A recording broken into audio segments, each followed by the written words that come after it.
The Opie and Anthony Show. Opie and Anthony.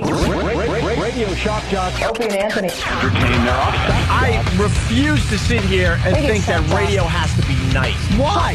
Why does radio, out of any other medium, have to be nice? We are being now held to a standard where we have to be nice and make people feel good. Go screw! Radio bad boys, Opie and Anthony. Controversial radio personalities, Opie and Anthony. Infamous DJs, Opie and Anthony. Talk show radio hosts, Opie and Anthony. Opie and Anthony. Opie and Anthony. Radio shock jocks, Opie and Anthony. Opie and Anthony. Shock jocks, Opie and Anthony. Shock jocks, Opie and Anthony. Opie and Anthony. Shock jocks, Opie and Anthony. Opie and Anthony. We have prostitute bipolar. I do. Fantastic. Jimmy's in love. Wonderful. Both qualities I look for when I meet someone. You are sick freak. All right, Chris Benoit. Oh, boy. Anthony.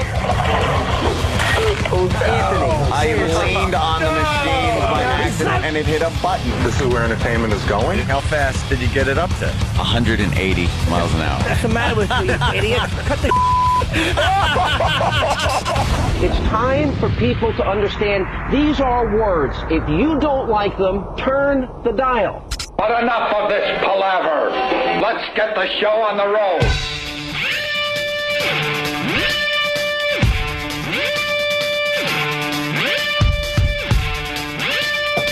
Good morning. Hey. Another week of radio about to begin. Here it is. How was everyone's weekend? Everyone's Mother's Day? Mother's Day was Mother's Day? awesome. Was it? No. It was all right. I had a pretty awesome Mother's Day. You did? Yeah. So, Mommy? Went over Mommy's house.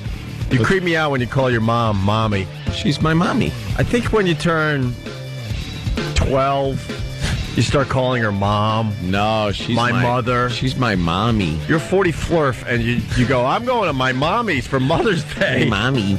It's a little creepy. Well, she's my mommy. I understand. And we all went there, all the kids. But not many adults say Mommy at your age. That's true. I think more so, though, than you think. Really? Yeah. I've heard a lot of people call their mother Mommy. It's fun. It's fun to call your mom Mommy? What the hell is wrong with you? It's kind of a goof, but what are you going to do? All right. She knows, because it's Mommy. We went over there, all the kids, to sit through pregnant people. All the kids, you're all in your 40 flurfs. You're all 40 flurfs. That's not kids anymore. Well, you're adults. Apparently, you're adults visiting mother. When there's pregnant women walking around, I'm sitting there and I'm like, oh, God, I'm the only one who can drink. Really? One's pregnant. They all walk in preggers. Maybe you should get pregnant, too. No. Yes. No. Why not? 2 out of the 3. Make it a trifecta. Then I forget, so I bring over some Dom Perignon and some nice wine. And then I realized that no one's going to drink it but me, and I wind up drinking too much. And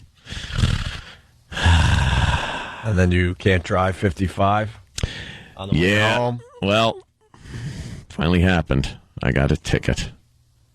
Yeah, I got nailed last night driving home. Well, last week we were talking about your supercar weekend. Supercar weekend.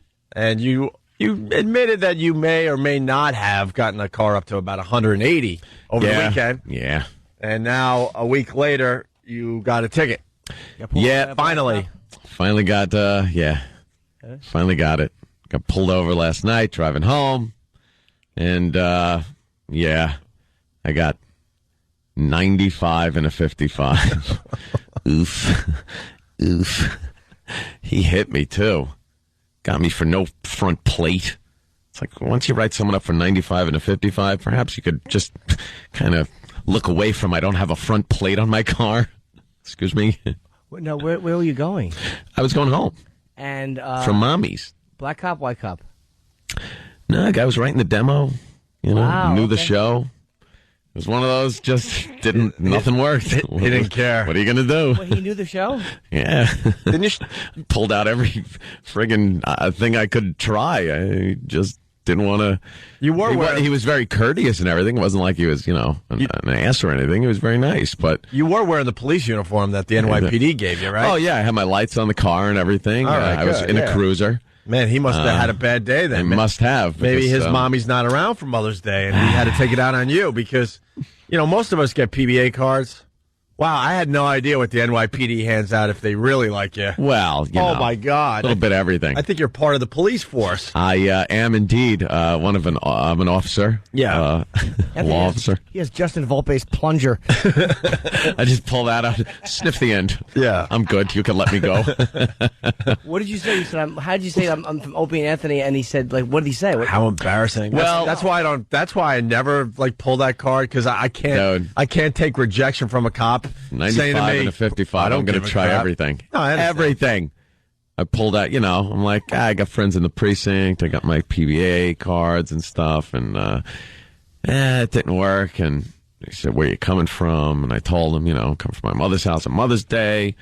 And he was like, what are you going so fast for? I was like, I got to get home. I got to get to sleep. I get up early for my show. That's what I do. I kind of you gotta work it in. You can't as soon as the officer comes to your side. No, I am on a show. From Opie and Anthony. I'm on a show. You got to kind of casually work it in, like, hey, yes. So it's like, Opie and Anthony show. Oh, you're Anthony.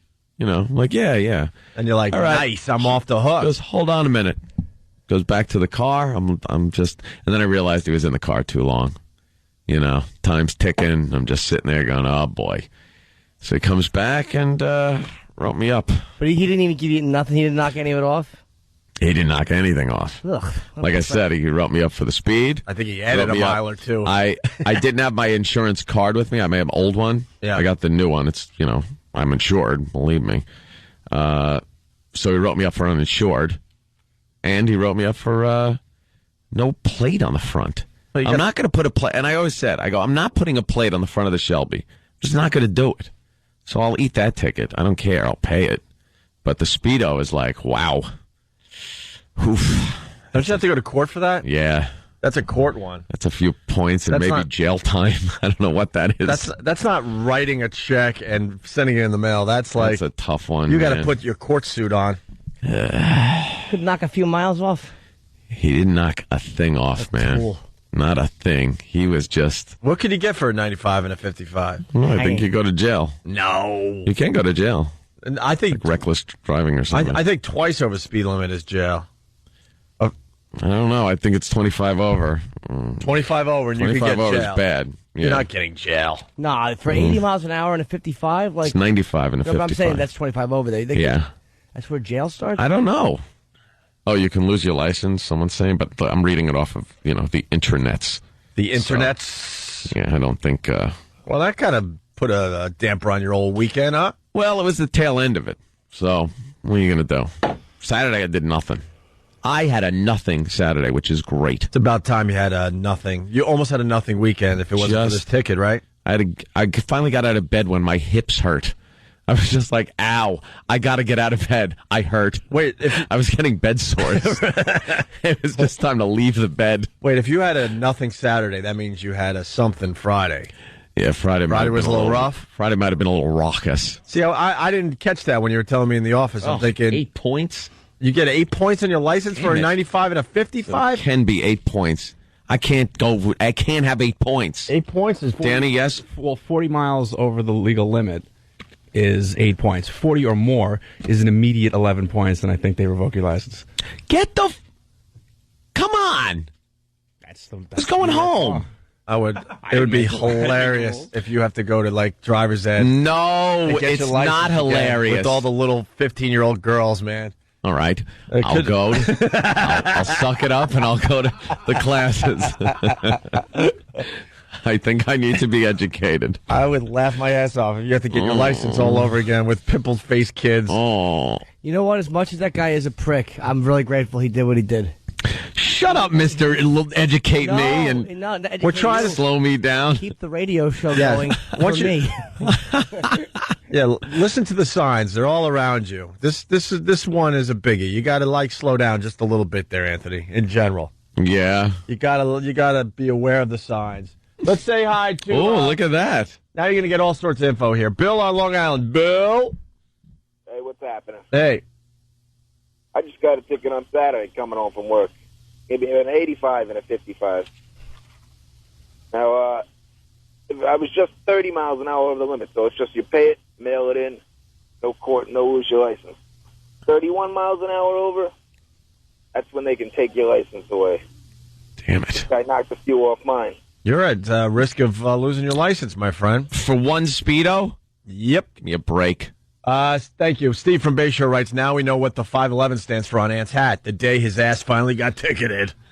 Oh, yesterday was 511? You've been wearing the sign for the last year. Damn it. It's been right on your hat. I knew it had some significance. You would think if you wore a 511 hat, then on 511, you would probably just stay home. I should take it easy. Yeah. God damn, I can't lose my license. A lot of people saying it's 8 points. Let's say hi to Tim in Pennsylvania. Tim, what's up? Tim. Hey, good morning, boys. Good morning, Tim. Hate to tell you, buddy. Are you calling from Real Radio? Wow.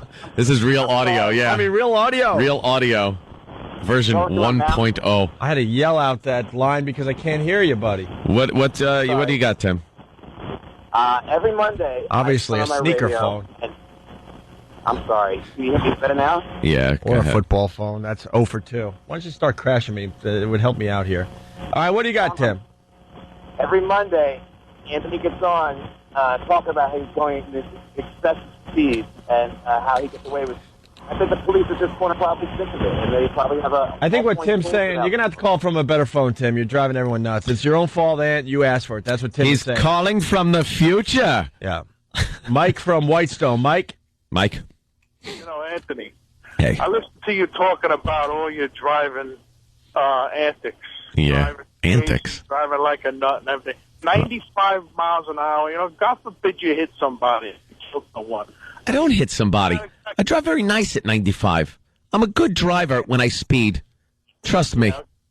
You know, you think you're an IndyCar driver or something the way you explain. No, I don't. It's NASCAR. IndyCar's silly on the highways. It's more of a NASCAR thing. Mike, you got to get it right, too, because for Anthony going 95, he doesn't feel like he's doing anything. That feels like last weekend he was doing oh boy, Mike. Last week he was doing 180 on the highways. Mike's mouth is doing 95. Let me tell you. And that goes 180. That's right, Mike. You raise a good point. Mike, he does not. You know you just talked through everybody, right? I'm sorry about that. You plowed through. We were sitting here trying to listen to you, and then when we tried to talk at 95, you plowed through us. Okay, sorry. But I mean, you know something, Anthony? Yeah. And the arrogance with all your cash, to even think about flashing a card. I mean, you should be embarrassed to do something like that. You shouldn't have those things in the first place. What? I would give you double the tickets. Why don't you go take your mother and lay her down and have sex with her? I'd rather say it a different way, but have sex with your mother. Anthony, Mike, go have sex with your mother, Mike. Anthony, Mike's just telling the truth here. What can I tell you? He is not. There's a bit of Mike's arrogance. An ass. There's a bit of arrogance in your life these days. I can't drive 55. You needed someone to maybe teach you a little bit. One foot on the brake and one on the gas. Hey. I got the remedy for it. Drive 100 into a wall, then you'll have no problem driving 55 anymore. Well, Mike, that's not a good answer. Wow. You're gonna have to deal with the phones. I'm very surprised. I don't like this guy. Well, there's a whole bunch of them. They're all coming out of the woodwork going, oh, good. Good for you. I thought you would have some sympathy this morning, but no, they've been waiting for this day for a while. Go screw. Paul in Jersey, what's up? Hey, Ed. Yeah. Good morning, guys. Hi, Good morning. You had it coming your way, buddy. Yep. You were pushing in everybody's face how you were getting off the hook. I wasn't pushing it. I was reporting what was happening. I wasn't pushing anything in anyone's face. I was trying to drive home. I don't want to hear you cry about it now then either, right? Who's crying, you dick? Who's crying? So wait. Are you saying that? Hold on, dude. Are you saying that because Anthony did kind of get away with it so many times, it's just his turn, right? Yeah. Yeah, just look at Jimmy last week lost mine because you cursed on, live on the air. It was about time. You were just looking out for you. That's all, pal. You're basically saying that Anthony's been a braggart lately, and it's about time he got his. Hey. I'm with you there. Got his comeuppance. Yeah, you got your. Yeah, exactly. Hey. You know what happened, Ant? You've been What? bragging about going 180 miles an hour on the Long Island I wasn't Expressway. bragging. You know when that guy pulled you over last week and you got 2 warnings. 2 different cops pulled you over last weekend. You got 2 warnings. A week later, you're getting a 95 and a 55. You don't think you were on their master computer? Let this guy off because he's part of the Opie and Anthony show, but let's watch this guy closely. I was in a different car. Yeah, but as soon as they probably popped your license into the system, and they probably said, in the notes area they're like, if you get, we have to give write him up. Finally, Might have been. You might be right. State won't take away your license. If he was a fan, well, here's Greg on Long Island. Greg. Yeah, you said that the cop was a fan, right? Well, I said I wasn't sure if he was a fan. He knew of the show, is all I'm saying. Maybe he was siding with Jimmy and just tried to tell you to cut the shit. Whoa! Well, you can put it in a different way. You could actually say cut the crap. Yeah. Or cut the nagel. Yeah, well, whatever you want to say. But the thing is, I think he could have knocked a couple of MPH off of the thing. It's a little... All right, let's go to Don the trucker. Don, what's up? Hey, Dom. Hey, what's going on, man? Hey. Hey, I was just kind of wondering, with all your gadgets and your gizmos and your guns and your computers, why in the hell didn't you invest in the radar detector, pal? I go too fast for radar detectors. I really do. Really? Yeah, it's good for a few miles an hour over, but by the time I see it, I'm done. I'm cooked. You could actually go too fast for a radar detector? I didn't even know that. Yeah. Hey, I drive a truck, man. I'm an outlaw trucker. I've got one. You wouldn't believe the technology with the radar detector. Yeah, I'll look into it. Yeah. Well, let me ask you a question with the radar detector. If you're probably the only guy around at that point, but even if you do hear it, can't you slow down enough where he might not be sure exactly what car it is if there's a bunch of Maybe. cars? Maybe. Yeah, you have plenty of time, man. There's plenty of time to slow down. Jam on the brakes. Yeah. I think it was because I was getting around some traffic at the time, I wasn't zigging and zagging like severe, but, I was I right lane and then slowly just ooze into the middle lane. And then the right lane again, and then over to the left. You're not and then the middle. Slowly oozing to the middle lane. I wasn't squeezing between cars, if that's what you mean. I wasn't doing that. You were zigging and zagging. I wasn't zigging and zagging. I was changing lanes, and I was using my directional. Yeah. I'm good like that. Hey, man, a few bucks, good judge, you can get it reduced. All right, Don, thank you. Yeah, man. Well, I hope so. He's like old school country, that guy. guy. Work this out. How many hits did Don have on the country charts back in the day? Fontaine, what's up? Good morning, boys. Good morning. Hey, man. Bert Convey, didn't you know you could settle it right there in Brainerd? Yeah, you should just... Yeah, I should have said that. Maybe we could take care of it right here in Brainerd. I was thinking maybe, I want to be in compliance. right here in Smithtown. Yeah, I want to be in compliance. So maybe I was thinking we could take care of it right here, in Brainerd. No. Let's say good morning to Cleveland Step and say out hi. of the car, please, sir. It's like being compliant, that dumb look on his face. Yeah. Being in compliance. Well, I didn't put my tags on. Stupid Buscemi is great in that. Let's say hi to Come Chuck. on, man. Chuck? Good morning, gentlemen. Good morning, Chuck. Yeah, Anthony, you said that cop didn't cut you any slack, but a little bit ago you said you'd been drinking too much. You think maybe he cut you a whole bunch of slack?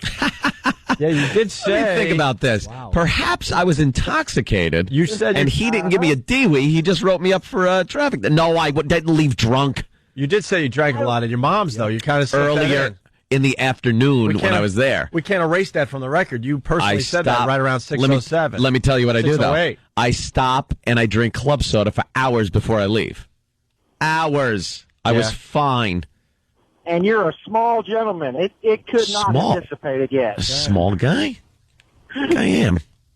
All right. Like that, Anthony. Huh? Yeah. All right, let's go to Philly. Brian and Philly, what's up? What's up, boys? Hey. Hey, man. I just wish there was a recorder device on the cop to hear Antonio groveling. Groveling? Where's the sympathy for Anthony today? There's none. Everyone is finally just saying, we've had it with you.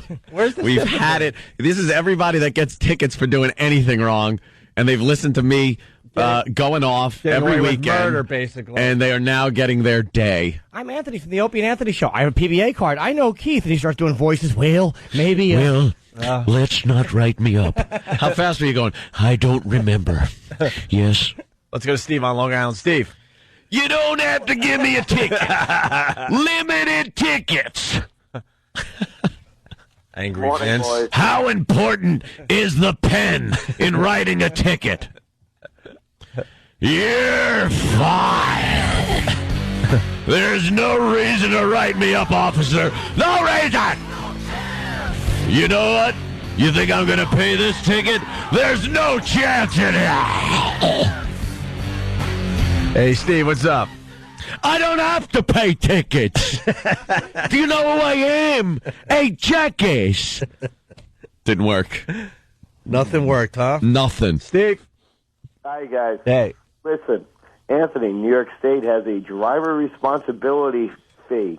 Not only are you going to get bagged for the fine, they're also going to bag you for going a certain number of points over a limit on your license. So, not only do you have to pay the fine, you got to pay the state for the privilege of keeping your license. For every, I think it's $150 every point over 4 or 5. Look, I don't care about paying. I don't want points on my license. But Anthony, they're taking money from you twice. Kind of like your ex-wife. I don't want to do that. Taking money twice, dude. Yeah. I got to slow down. Problem. I just got to slow down. Problem. I'm a chronic speeder also, so I know it's bad. All right, Steve, thank you so much. More phone calls standing by. Everybody wants in on the fact that Anthony got nailed going 95 and a 55. His PBA cards, his police uniform, his placards, his special license plates. Nothing worked. Nothing worked this time around. And the guy was a fan of the show. He could care less. We only knew the show, yeah, so. I think it's because of all the bragging you've been doing on the air. You know. I'm not bragging. But for these people that are, like, happy today, like, Anthony's giving you great radio by talking about the fact there before the grace of God, you. Those that live in glass houses, you. That's right.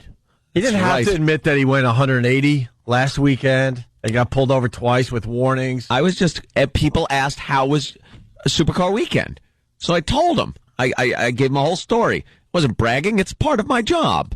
I have a radio show. I talk about what I do. But I think and I whine now. I think some of the law enforcement officers out there took note, though. Yeah. And said, look, we got to be watching for this guy. Damn it. We pull him over again. We got to give him a ticket this time around. All right, look.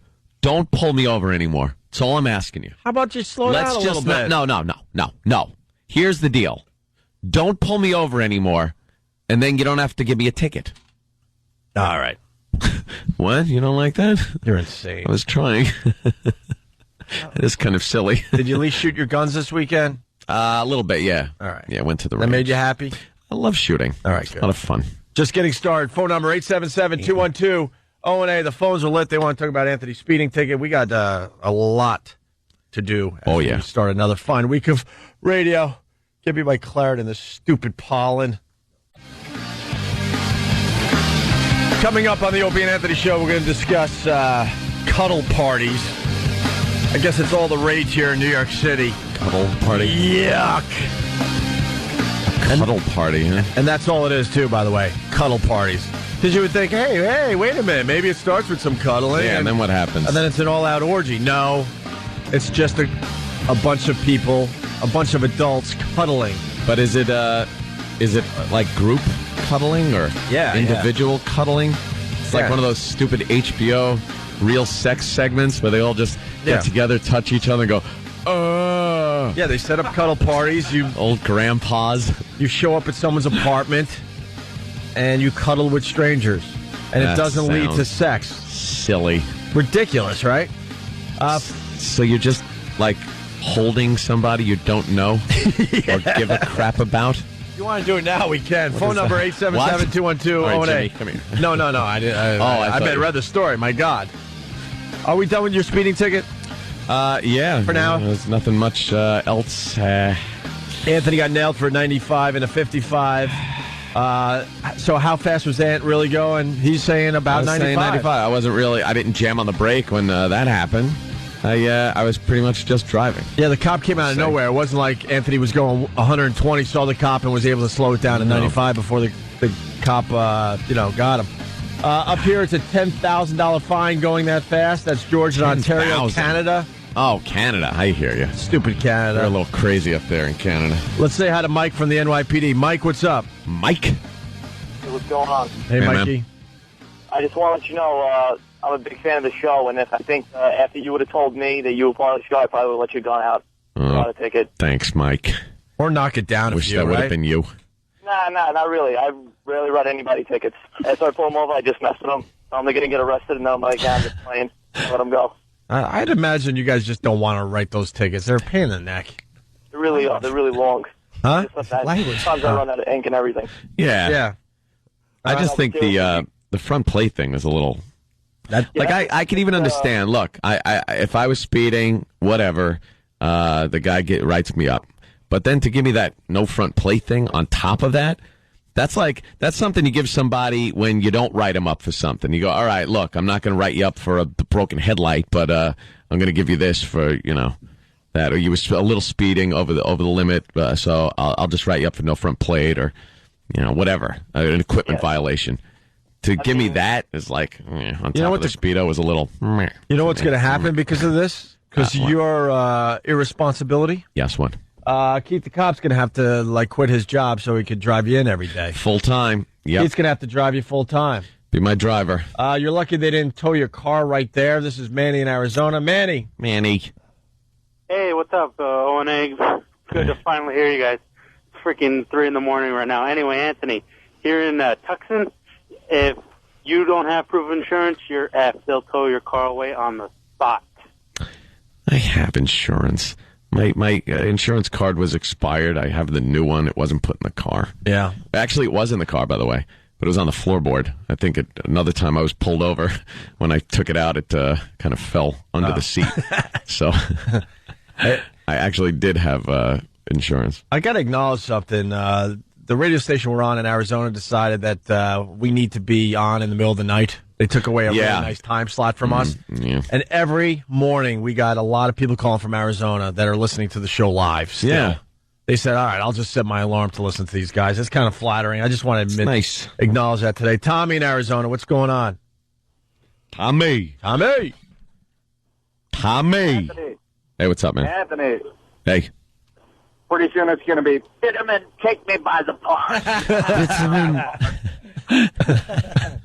It's smart as. All right.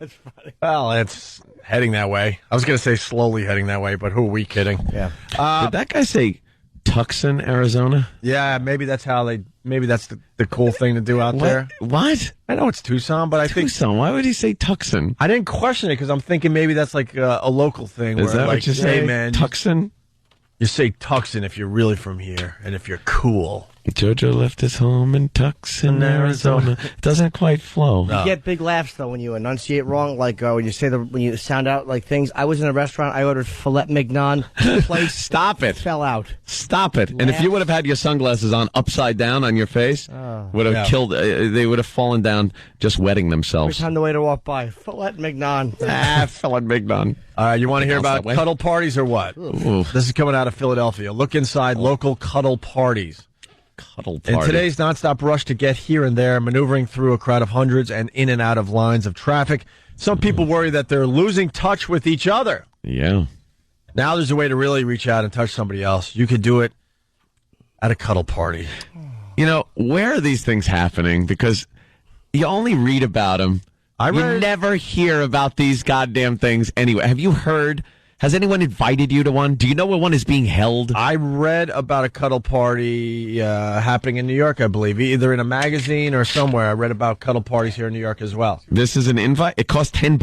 All right, hold on. Before we get to the invite, sounds a little... we found an invite to a cuddle party. We should have our listeners go to this one. Oh, big, fat, smelly people. This is what a cuddle party's all about.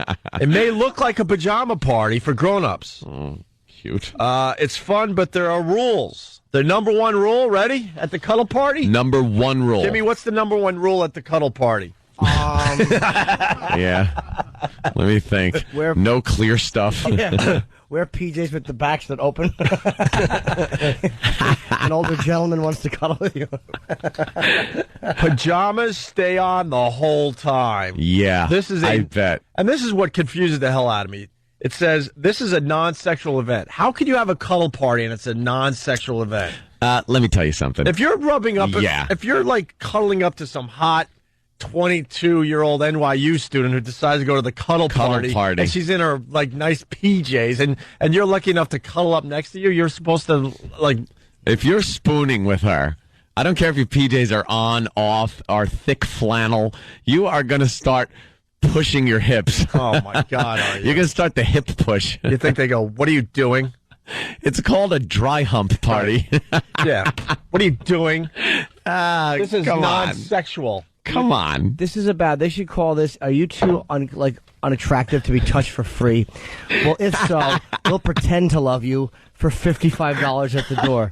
Do you know how many fat, ugly people are showing up for this? Oh, it's going to be disgusting. What hot chick's giving up a Friday to go cuddle with older men? Cuddle with me. But how could it be a non-sexual? Bikini bowling.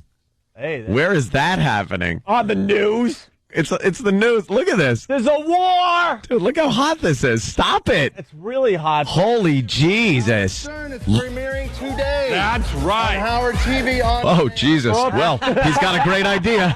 I got to tell you. You got to give it to Howie. Bikini bowling. Howie's doing, Hey, God bless. There's some hot girl. That blonde is really hot. Ridiculous. It's Channel 11 News. It's that dummy. What's his name? Larry. Yeah. And Larry just bowled a strike. So Larry. I guess he really doesn't really give a crap about bikinis. He just focused on the pins and threw a strike. We'll all be one happy family soon. All right. Well. Wow, that blonde is really ridiculous. Yeah, but is she a good bowler? Yeah, can she bowl? Is she going to be over the foul line? Bikini bowling. God bless Howie for that one. All right. Chalk one up for Howie. He got my attention there. Subscribers. We just turned up the audio and you hear Howie TV. Oops. All right. Oops. I don't know where that came from, but it definitely got my attention. We show videos with Big A. Yeah, I know. We're talking about cuddle parties with fat men. Yeah, great. And we do stuff with the homeless. Damn it. We do stuff with the homeless. He's doing stuff with bikini broads. Yeah. Yeah, we're smart. All right, anyway, this cuddle party, it's non-sexual. Okay. Now that we have that out of the way, you may ask yourself, what's a cuddle party?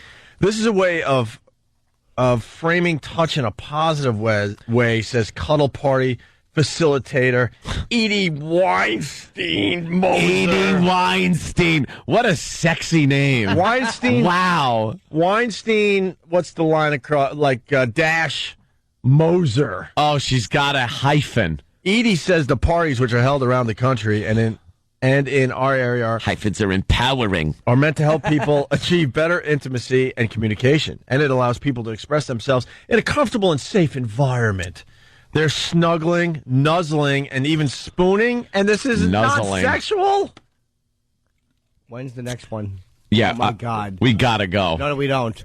Big A has to go. Big A. Yeah, Big A. We're sending Big A to the cuddle party. Come on, let's do that. Yeah, absolutely. We got info on the next cuddle party. We'll give out in a second here.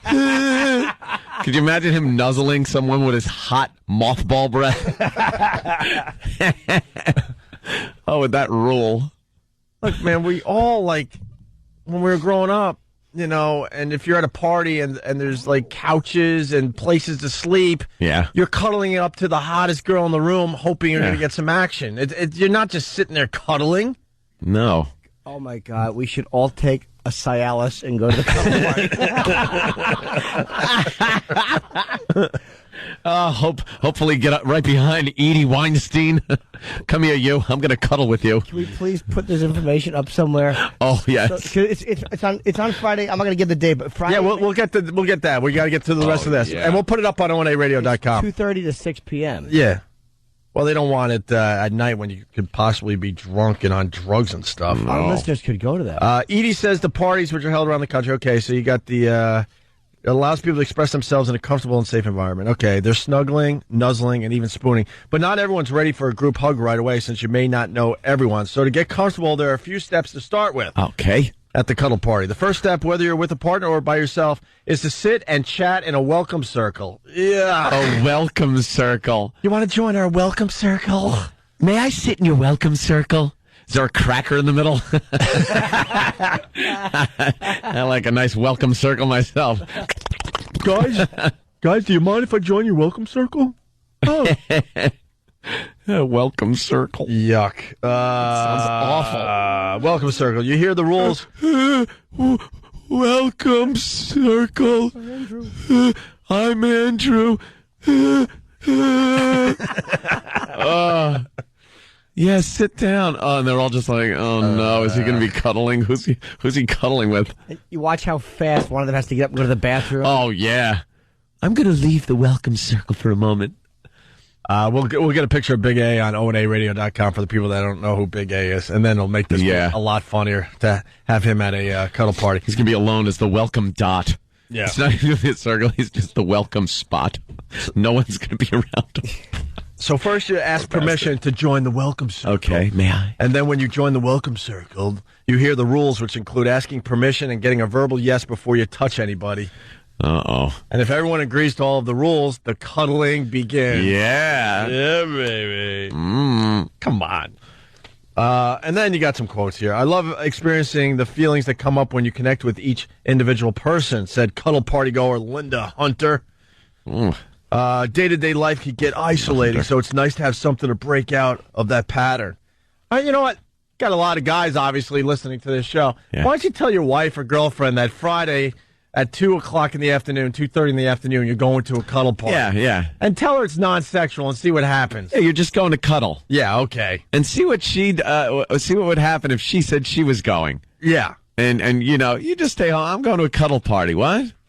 Oh, guys are just going to be like fondling you? This is a recipe for sex. This is a fondle party. Of course it is. You don't think you're going to get a number or something, or?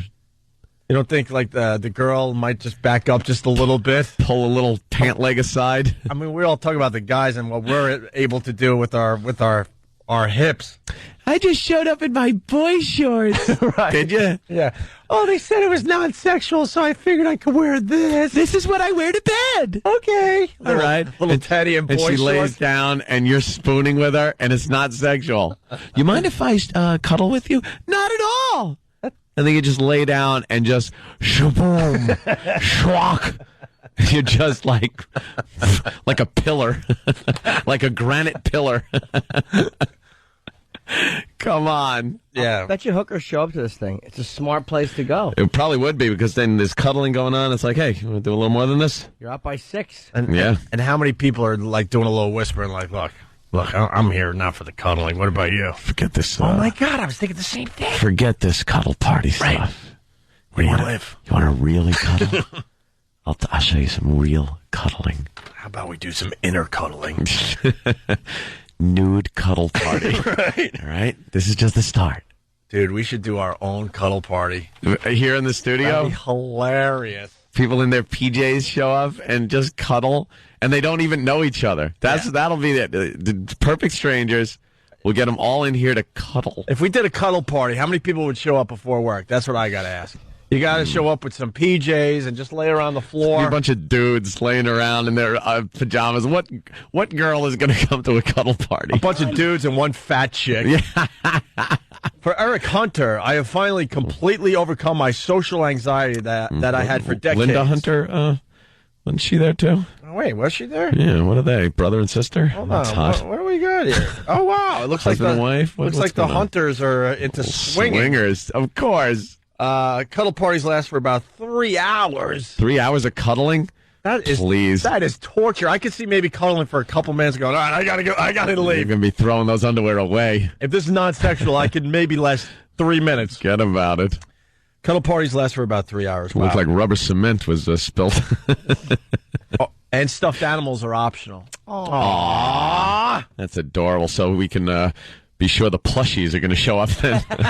You know, the plushies that like having sex with stuffed animals? Hi, we're the plushies, and we're plushies, and we're here for the cuddle party. Hi, we're the plushies. Could we join your welcome circle? Yeah. Oh, you brought stuffed animals. How cute. Well, we're actually wearing our stuffed animals. Oh, that one's got a hole in it. Why don't you sew that up?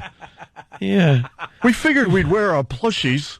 Yeah, I see you wearing that. How could you hold the plushie in your lap without your hands? It just seems to be staying there. You invite the plushies. The plushies. I like that they're now called just the plushies. Plushies. It's like a gang. Hi, we're the plushies. Can we join your cuddle party? Yeah, come on.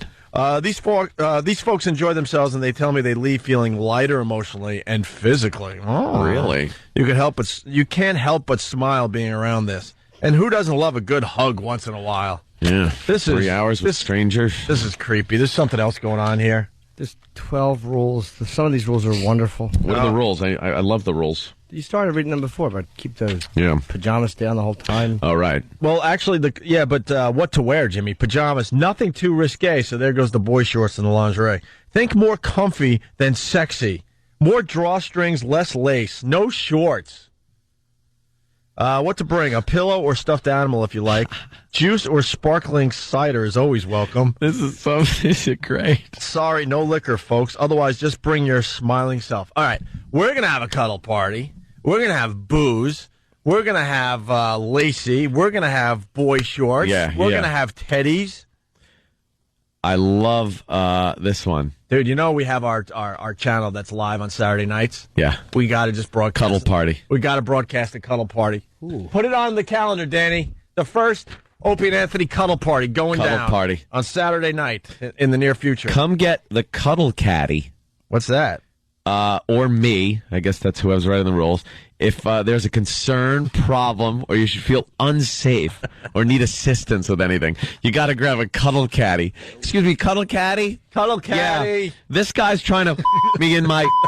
Could you help me out here, cuddle caddy? Yeah. No, he's trying to put his right in my...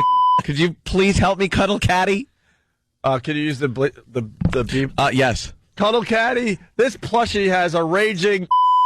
And all I want is a hug. I was just looking for a hug, cuddle caddy. Right. School's not important. Winning that cuddle caddy tournament. Now that's important. Okay, Pookie. Cuddle caddy. Cuddle caddy, can you kick out the plushies? They're creeping everybody out. Need the cuddle caddy. The cuddle caddy. Pillow or stuffed animal if you like juice. Yeah, we did all that. Okay. Something as legal as a cuddle caddy. Sorry, folks. No liquor. No liquor. Stop. All drunk. I'm thinking Wally World. Sorry. The guy stinks of booze, and he's got a raging... and he's trying to... And he's wearing a rabbit my wife suit. And... yeah. Otherwise, just bring your smiling self. Okay, the rules. Pajamas stay on the whole time. You don't have to cuddle anyone at a cuddle party ever. You must ask permission and receive a verbal yes. We did that, of course. If you're a yes to a request, say yes. If you're a no, say no. If you're a maybe, say no. You're encouraged to change your mind. Respect your relationship boundaries and communicate with your partner. Respect your relationship boundaries, okay? All right. Rule number 9. That's great. All right. The cuddle caddy really creeped me out. And the pajama staying on the whole time, not creeping me out. But number 9 is the creepiest rule ever. I love number 9. Tears and laughter are both welcome. Imagine you're just a creep. That's the hug I never got from my mommy.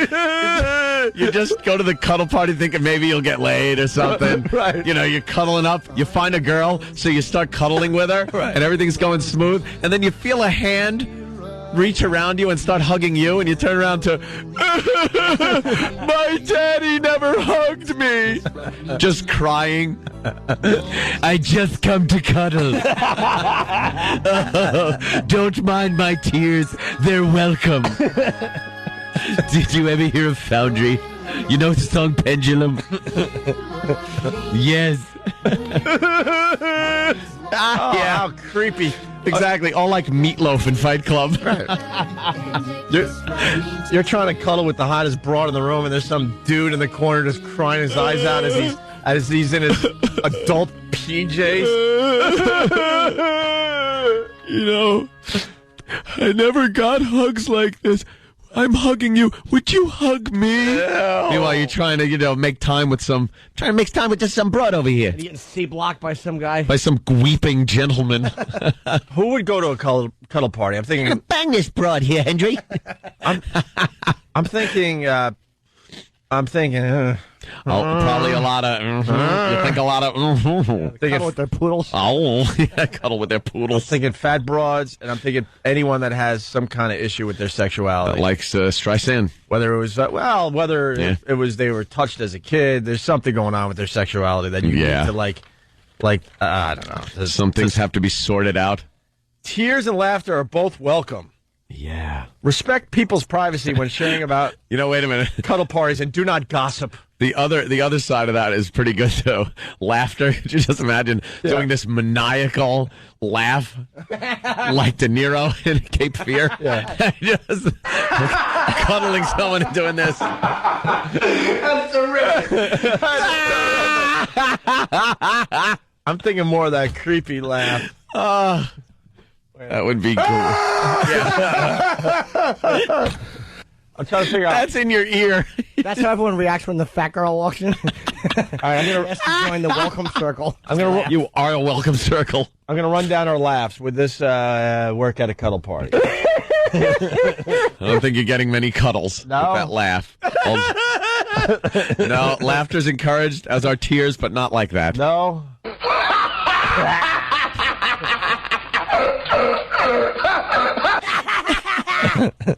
Could you imagine somebody creeping up behind you? But it's like one of those laughs that's gonna turn to like tears at any moment. Oh yeah. I'm so happy.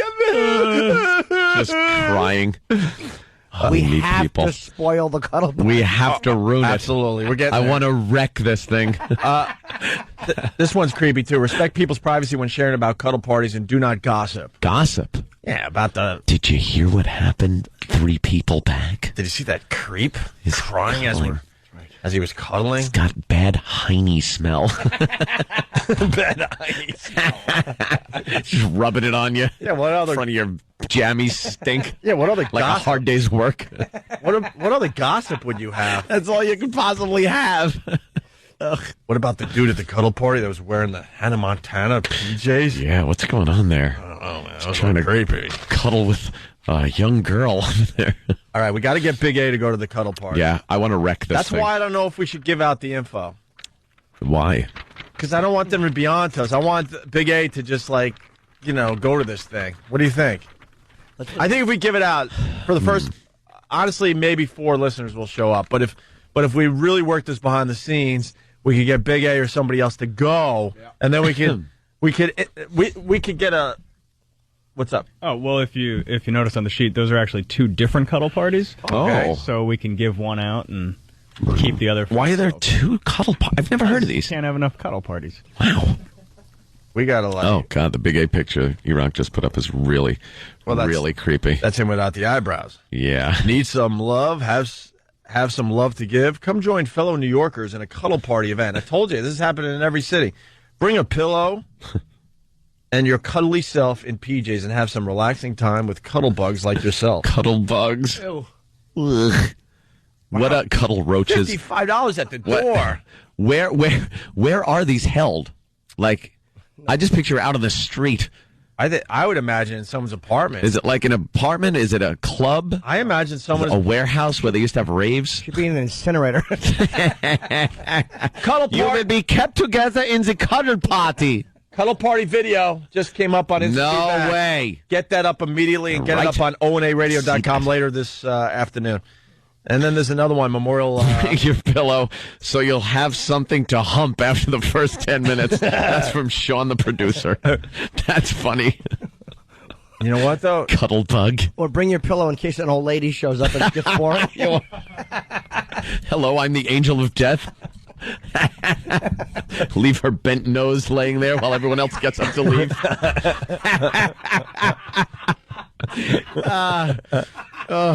Your pillowcase has this bad makeup version of the Shroud of Turin printed on it. Blue eyeshadow and rouge. They don't realize she's dead until they all leave and they come back. It's like, Edna. She really liked to cuddle. She's taking a little nap. Yeah. You know what?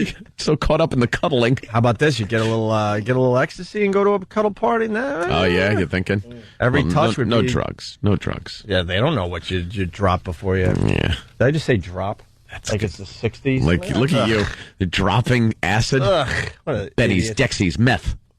Sure. Well, cuddle parties is all the rage. Let's talk about cuddle parties. Let's wreck it for the rest of the show. I want to go. Well, we got to have our own version of one. Yeah, we'll do one here. Put it on Pal Talk and do the whole thing, man. A cuddle party. Okay. We're doing is that a video? party. Is there a video of a cuddle party? Oh, wow. See what the hell that's about. It's the Reginald Denny video. He's cuddling up with a planting.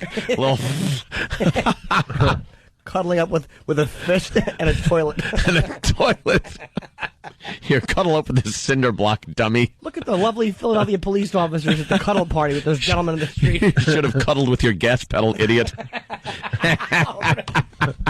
Guy's a moron. All right, here's the cuddle party video. We'll get this up on onaradio.com. It's the anchor woman babbling. Can we get the audio of this, maybe? All right, we're going to have audio from this news piece on a cuddle party. Oh, cuddle party. Well, look at this thing. What is the... Oh boy. Why is Reverend Al Sharpton at the cuddle party? That. That'll ruin everything. All right, they're showing a room full of adults, and I don't see one good-looking girl in the bunch. I see guys. Yeah, where are the girls? Of course guys are going to go to this. That looks like he's... all right, are those girls? I can't tell. And it looks like... Where is that being held? It's like a gymnasium or something. Yeah, it looks like it's some kind of youth center. And there's the lady in charge. Like, at our new Lutheran center. I'm sorry you can't come. Oh, my God, look at that guy. He's guilty Is that of something. It's a guy? On the left? Yeah. All right, listen. Jesus Christ, I can't tell. What freaks? All right, we're going to get some audio of this after the break. All right? I want to hear about it. 877-212-ONA. It's all about cuddle party. That's that Greg Packard dude. He went to a cuddle party. Get him on the phone. Who is that? Looks like Ted Levine. No, not that guy. Go back. I've told you about Greg Packer. He goes to everything. He's like, his whole gig in life is right there. Pause. That guy. Phil Packer? He hangs out at F.H. Riley's, too. My brother's joined in Huntington Village. No way. New York Avenue. Right there. And he's in the cuddle party story? You know who that is. Is he a pest?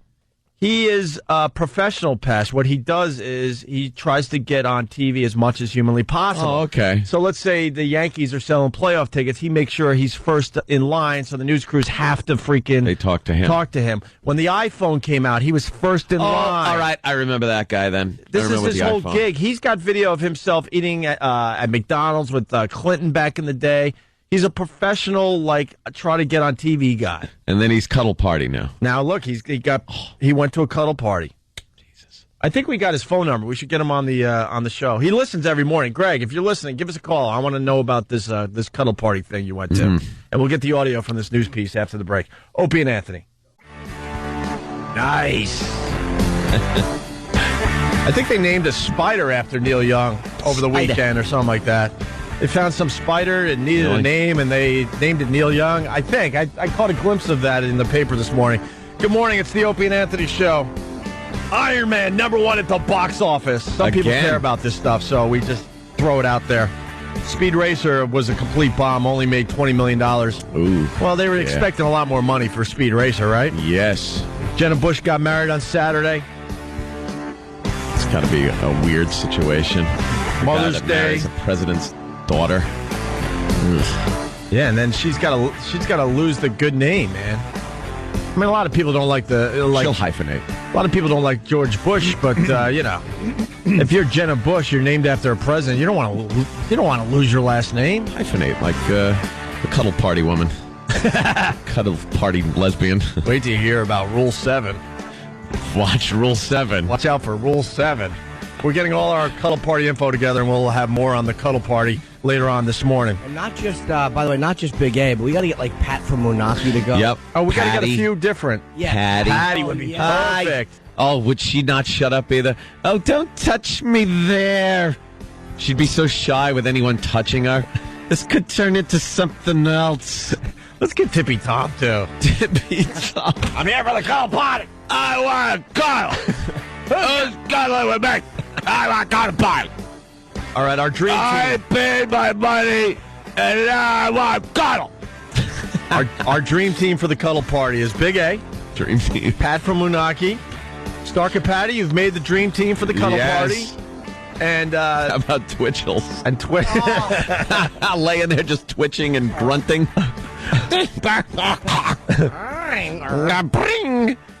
Sandy Kane, people are saying. I got a party. Come on, man. Twitchell's breaking Rule 7 all night constantly long. with men. So you got to laugh.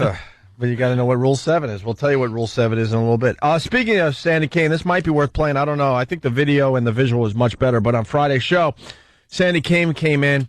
She's an old burlesque dancer. She still works the peep shows, I guess. She has a public access show here in Manhattan on Saturday nights. Simply horrid.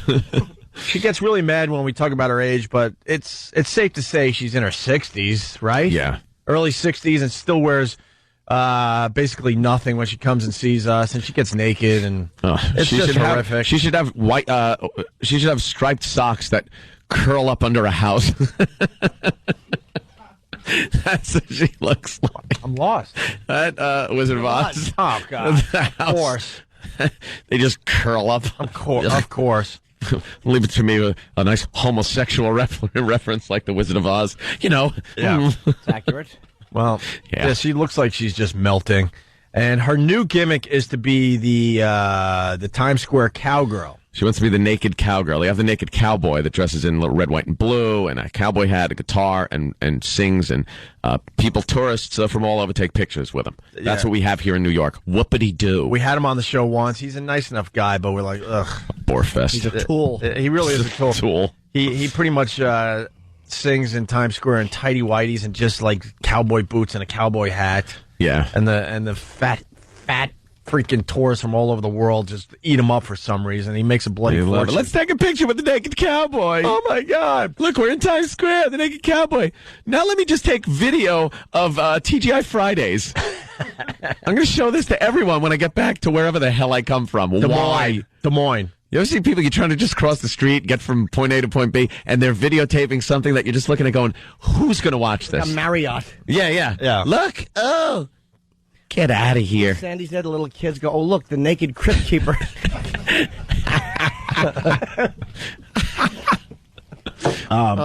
So she's going to be the naked cowgirl. She's already doing it, and she came in to kind of perform one of her songs for everybody, and we had a live studio audience on Friday, and let's just play the audio and see how it goes, okay? It's about a minute. This is Sandy Kane from Friday's show. I used to live in Nashville, Tennessee. But I'm originally from I caught Newark, VD. Jersey. And you know what? I also lived in Miami. Wait, hey. Are you Jewish? No. Playing that. What? No, keep going. So. Okay, and I'm going to be on...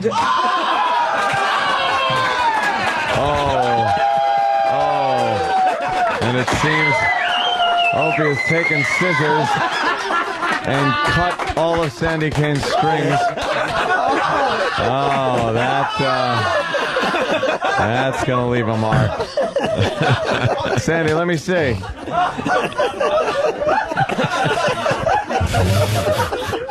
Boy, that really, that improved the sound.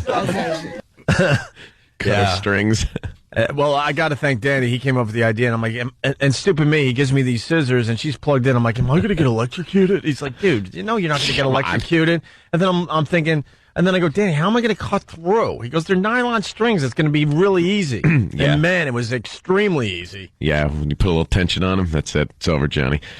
Steve from Bejor has such a funny line. Yeah. Sandy has the perfect body for a mass grave. Goddamn, Steve. By the way, we filmed that. Got me laughing. That video will be up on onaradio.com later on today. Also, it's up on YouTube right now if you want to search it out. It's just type in Opie and Anthony, and it's one of the latest videos that has popped up on YouTube. So yeah, a lot of fun on Friday. All right. Also, just trying to get some news out of the way. The Cavs beat the Celtics. Celtics still lead that series 2-1. Penguins beat the Flyers, taking a 2-0 lead. And the great, and I've been watching his HBO specials, I don't know, off and on for the last week. The great George Carlin is 71 years old today. Wow. We should try to get him on the phone. He's done our show a lot. Yeah, I was flipping around the channels and landed up on HBO and saw very young George Carlin. Yeah. Just hysterically funny. Doesn't matter what era you watch him from. He's just goddamn funny. Get old George Carlin. He's just as good. That's what's creepy. Yeah, I know. He hasn't really lost it. No. At all. You didn't get the box set when he came in? Yeah, I think I did. They gave us the George Carlin box set. It has every HBO special on it. I think I lost that in the hostage exchange. His last one was good, too. He just did this whole thing on death, and it was very funny, man. He did a great... I haven't seen that one yet. That was the latest one, right? It was a really funny point he made about how long after a friend dies do you wait before you actually take him out of your phone book. God damn. It was some point like that, or how he likes doing that or something like that. It was just talking about this. Like, oh, yeah, I leave dead people in. You got to delete them from your phone. Bleep. I know that for the most part you guys don't like real moments, but I'll make it quick. Oh, boy. My dad's cell number's still in my phone. So that one hit home, Jimmy. Oh, I'm sorry. And I actually called it once when I was really sad. Oh, jeepers. And some foreign woman answered. Some foreign woman's got my dad's cell number. Oh, God. Of course. Why would it be any different? And that made me really sad. It's like, stupid me, I'm thinking like when a loved one dies, the least the phone company could do is like maybe not give out the cell phone to somebody else. You're going to say what, forward the calls to heaven? Well, hello? Hi, how you been? You know what, but how about like in sports, they retire numbers. How about you retire cell phone numbers of the dead? Oof.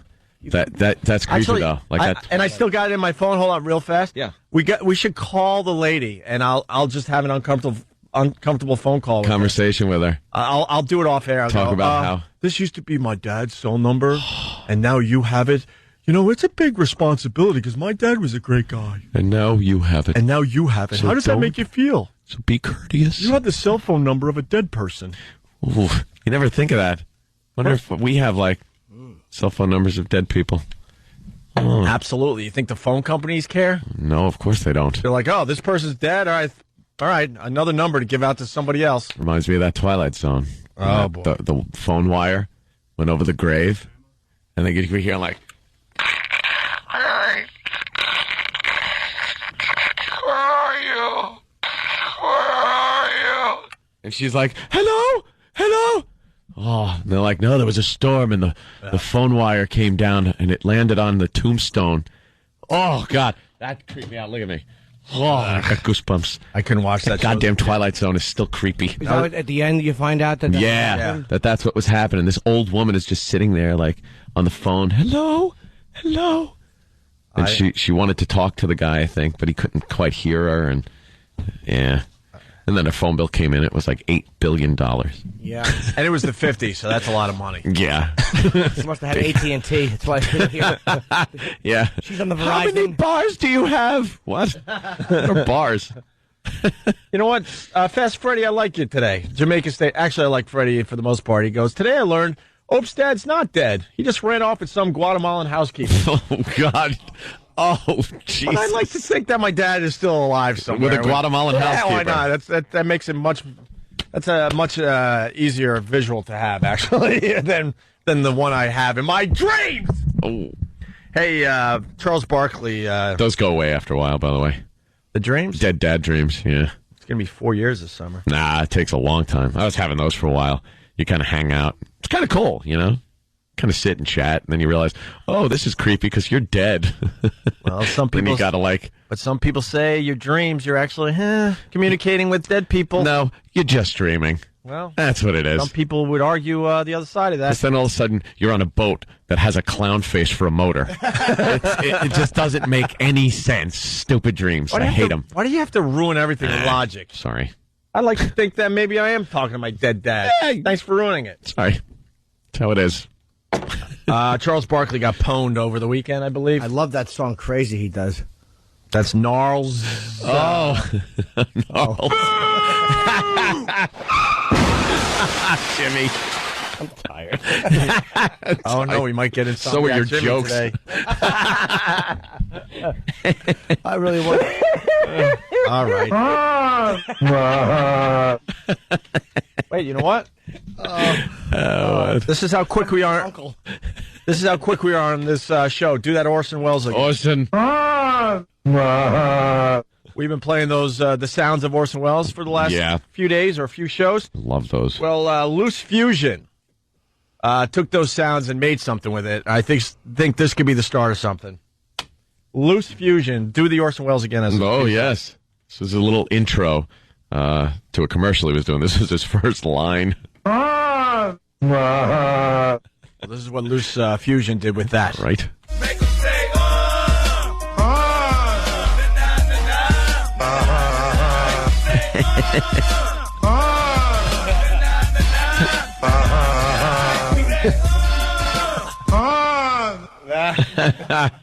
We need more of that. That's too good. We need to make that a little longer, man. That is funny. Oh, we're getting our Cuddle Party stuff together. After the break, we got more on the Cuddle Party thing. Hey, I want to play the sounds of Steve. Steve C.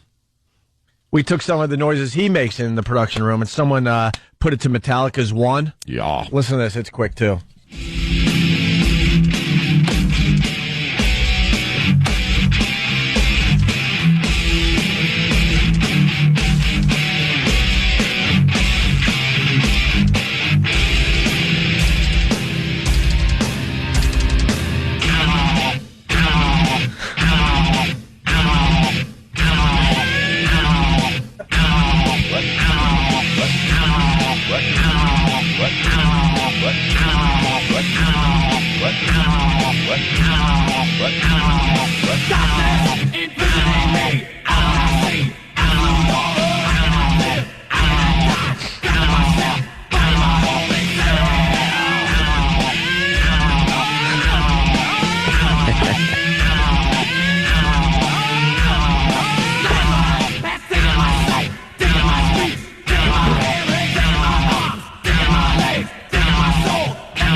How cool is that? Now I want to hear Metallica One. I know. That's all I want now. All you're doing is listening to that amazing beat. Oh, God.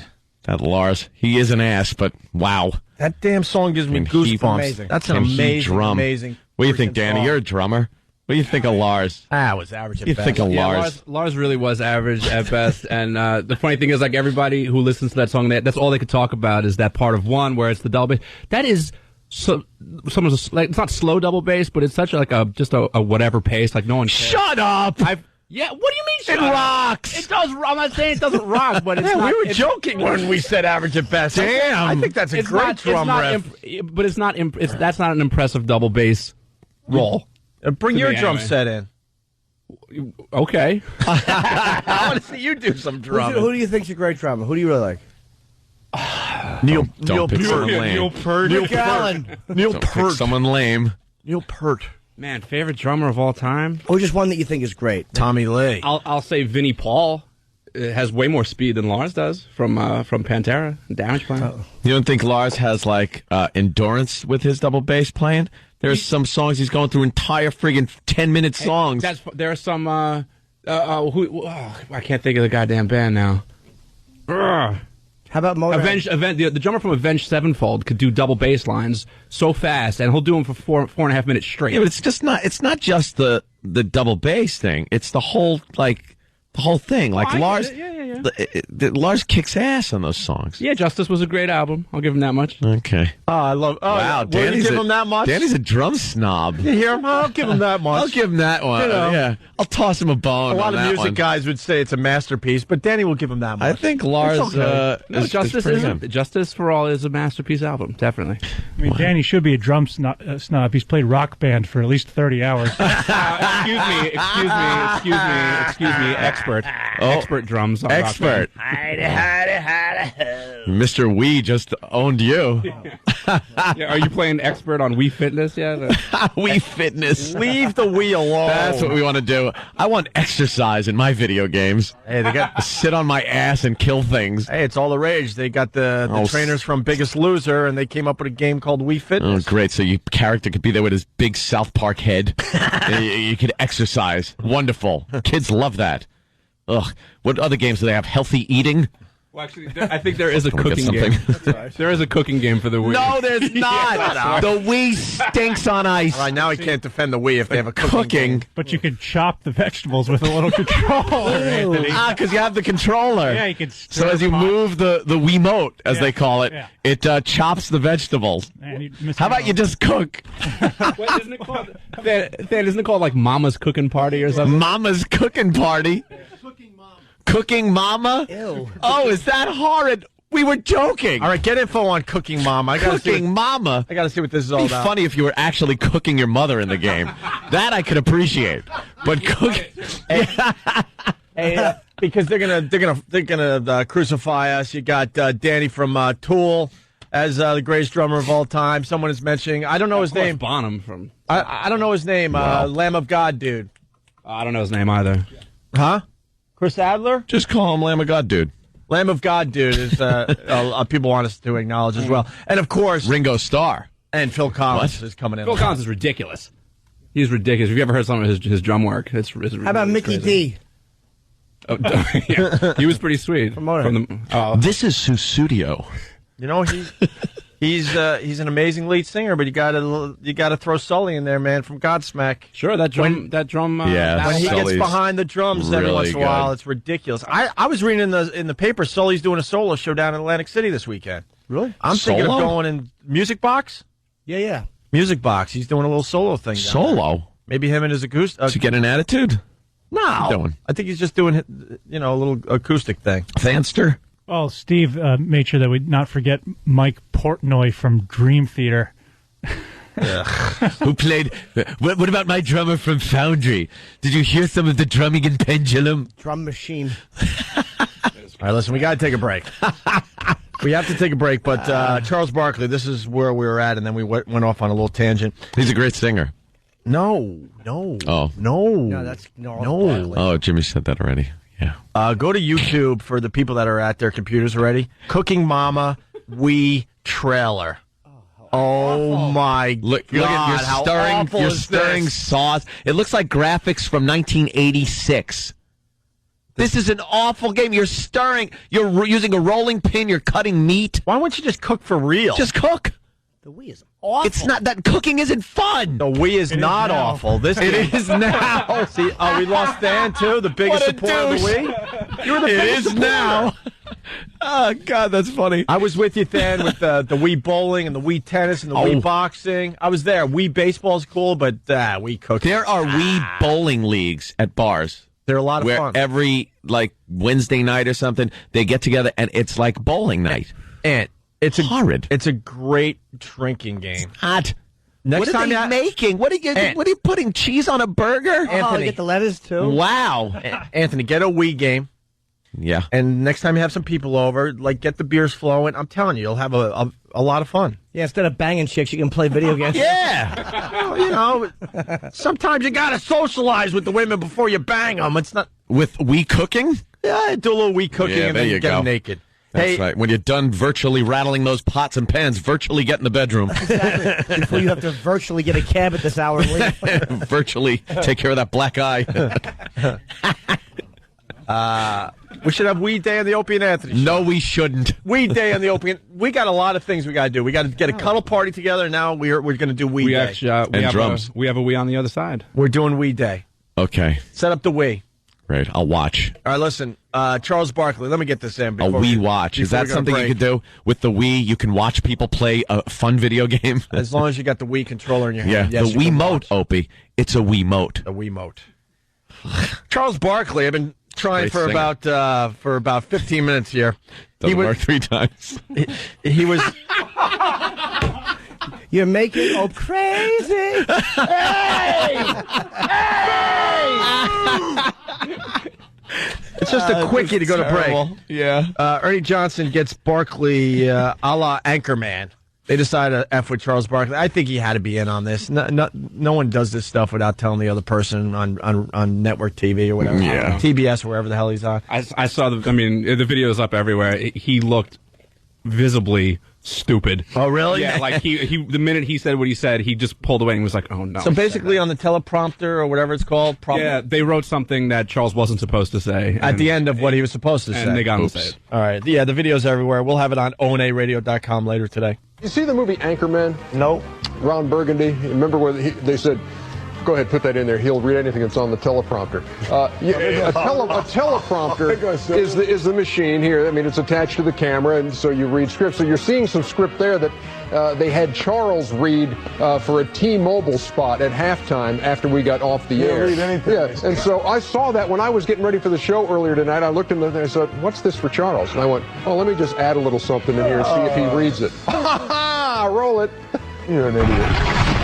Hey, this is Charles Barkley. I hope you're enjoying the NBA playoffs on TNT. And I hope you have enjoyed my T-Mobile Fave 5 list. I'm a dumbass.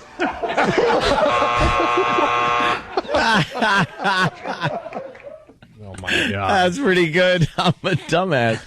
It seemed like he was smiling, though. You sure he wasn't in on that? I think by the end of Dumbass, he had realized. He realized? I just said Oh, my God. He's That's been great. bamboozled. All right. People are talking about that today. When we get back, we got more info on the Cuddle parties. We got our Cuddle Party Dream Team. It's going to be Big A, Pat from Menaki, and Stalker Patty. We're going to have them go to one of these Cuddle parties here in New York. We have to. And also when we get back, Hillary Clinton, a woman is like a tea bag. She actually said that. Right. We'll have the rest of that after the break. It's Opie and Anthony. Comedians Rich Voss, and Robert Kelly. All right, listen, this is Bob Kelly.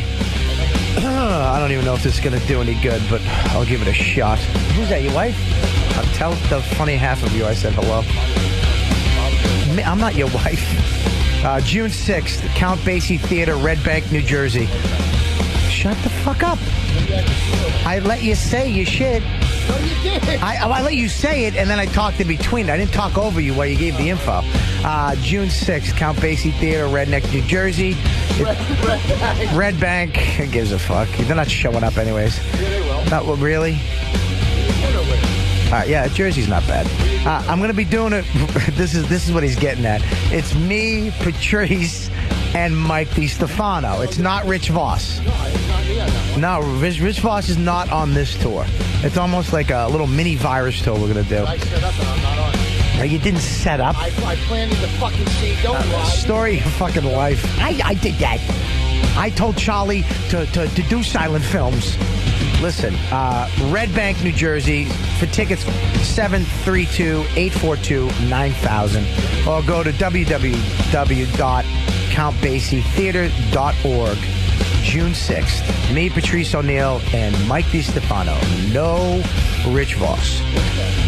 Rich Voss, I repeat, will not be there. I won't be with Bobby anywhere because they squeezed me out of the little tour that I thought of to do. Oh, God. Opie and Anthony with Jim Norton. Jimmy, you're not touring. Why? You're getting ready for your HBO show, huh? Yes. I'm preparing for that. Very, very good. Phone number 877-212-ONA. We got lots going on today. We got Hillary Clinton saying a woman is like a teabag. We got Obama saying there's 57 states. We're getting that audio right now. We got Bill O'Reilly flipping out trying to read the teleprompter. Yeah.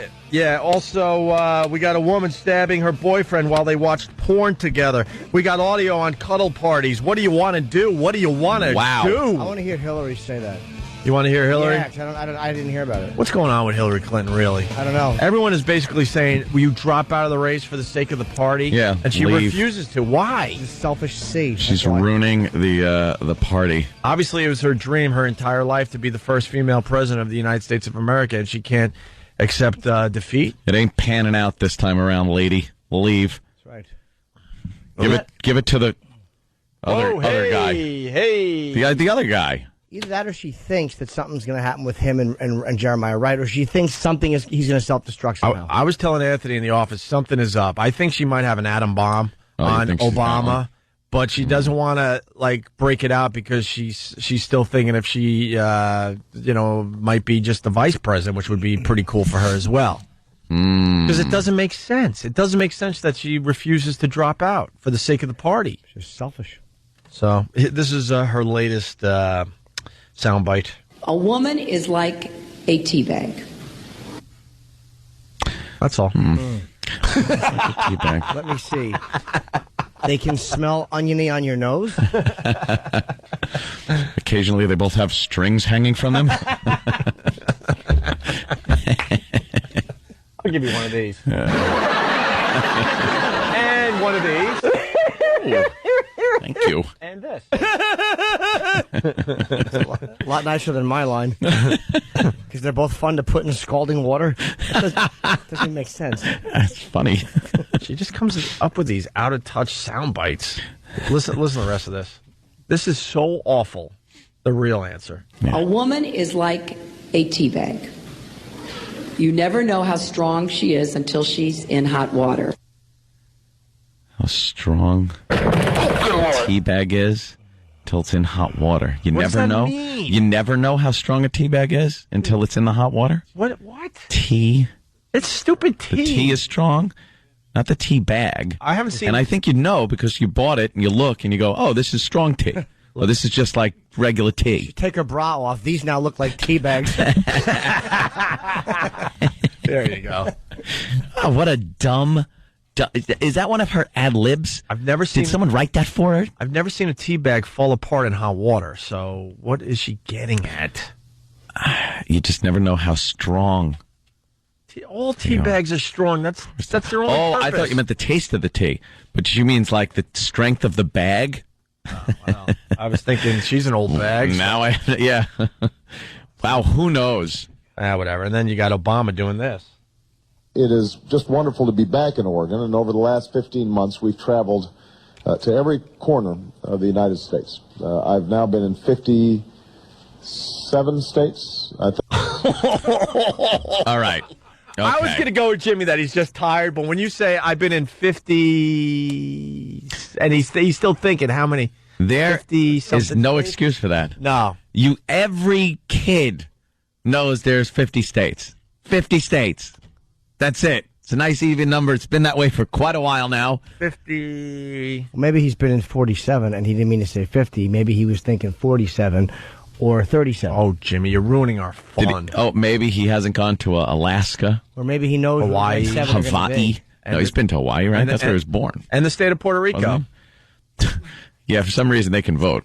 Well, they got their own delegates or something. Yeah. What the hell's going on with Puerto Rico? Oh, according to E-Rock, the tea bag is an old Eleanor Roosevelt quote, of course. Oh, really? What's the original quote? Yeah, what's the real quote? Oh, who's that girl? Here's the rest of Obama. Every corner of the United States. I've now been in 57 states. I think one left to go. One left to go. Alaska and Hawaii I was not allowed to go to, even though I really wanted to visit, but my staff would not justify it. He meant 47. Yeah. But he said 57. And they're laughing. Yeah, they're laughing at him. Politely laughing. That's funny, dummy. What's the quote there, E-Rock? A woman is like a tea bag. You never know how strong she is until she gets into hot water. So she ripped off Eleanor Roosevelt? Well, did she quote her? Did she say that beforehand? She didn't say, and let me quote from some old lesbian.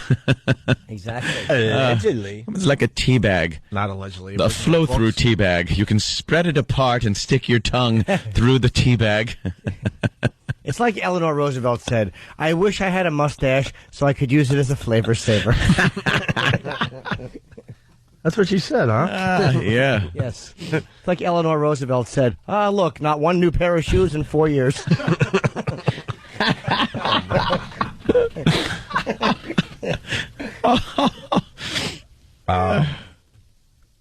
We interrupt the Opie and Anthony show for this promo. It's the first annual Opie and Anthony Cuddle Party. Lace teddies, leather, boy shorts, alcohol, hot, scantily clad teen girls where touching is allowed. Stay tuned for more details. See, we're going to do our own cuddle party. That's Our own cuddle a lot party. different than these bore fests that are happening all over the country. Stupid cuddle parties. You want to explain it? We got a whole new audience listening right now. I got some audio and everything. But I think what we're advertising is called an orgy. Under the guise that it's a cuddle party. Okay, it's a cuddle party. I'm sorry. That's the brilliance of us, my friend. Yes, a cuddle party is apparently these parties that they're putting on in cities where you pay an admission fee, you go in your pajamas and bring a pillow, and you cuddle with people that you don't know. You sit there. First, you get into a welcome circle, and you have a little chat, and then you have to ask if it's okay to cuddle. And if the answer is yes, then you can spoon or hug face to face, or maybe just lay there with your arm over each other. Mm-hmm. Laughter or tears are welcome. Are very acceptable. But you're not allowed to dry hump. That's Rule 7, right? Rule 7, no dry humping. What about erotic asphyxiation? Are you allowed to just choke a bitch out? Laughter's allowed, tears are preferred. Yeah. Oh, God. It just sounds like the worst thing you could ever go to. And we want to send a couple of our faithfuls from this show over to a cuddle party. Bunch of guys in their cars right now going, all right, guys, what's the catch? There is no catch. No. That is it. It's a cuddle party. It's non-sexual. Can you imagine? Yeah, you're not allowed. So, yeah, our dream team is sex. Big A, Pat from Moonachie, and Stalker Patty. We got a couple cuddle parties happening here in New York in the very near future. We're going to try to get one or all three of them at a cuddle party, and then we'll get their feedback on the whole thing. How great would that be? Oh. Hey, here's some audio on the cuddle party. In today's nonstop rush to get here and there, maneuvering through a crowd or in and out of traffic, some people worry they're losing touch with each other. Now there's a way to really reach out and touch someone else at a cuddle party. This may look like a pajama party for grown-ups or something else altogether. But it's not. It's just a cuddle party. Rule number 1, PJs stay on the whole time, okay? This is a non-sexual event. Okay, so now that we have that out of the way, just what is a cuddle party? And this is a way of framing touch in a positive way. Edie Weinstein Moser says the parties, like this one in a Phoenixville living room, are meant to help people achieve better intimacy and communication. Spooning, massaging, snuggling, nuzzling. Ew. You know, I just had the greatest image. We should, like this is going to happen, but we should force him to go to a cuddle party. Anthony. What? Because you hate any contact with any human Get being. out of town. Can you imagine we shouldn't have told you. We should have just made you show up at one of these things. There would and all of be a sudden these strangers are attempting to hug you. No way in hell. You would lose your mind. They'd wonder who's the creep in the spacesuit. Yeah, I'd be in an outbreak suit. Why is Bubble Boy here? I wouldn't mind cuddling with certain people. I think a certain, attractive girl would be nice. But at the second some dude comes up, I just want to cuddle. Oh, that would be just no touching. Do you think Lily would come to our cuddle party? You want to cuddle with Lily?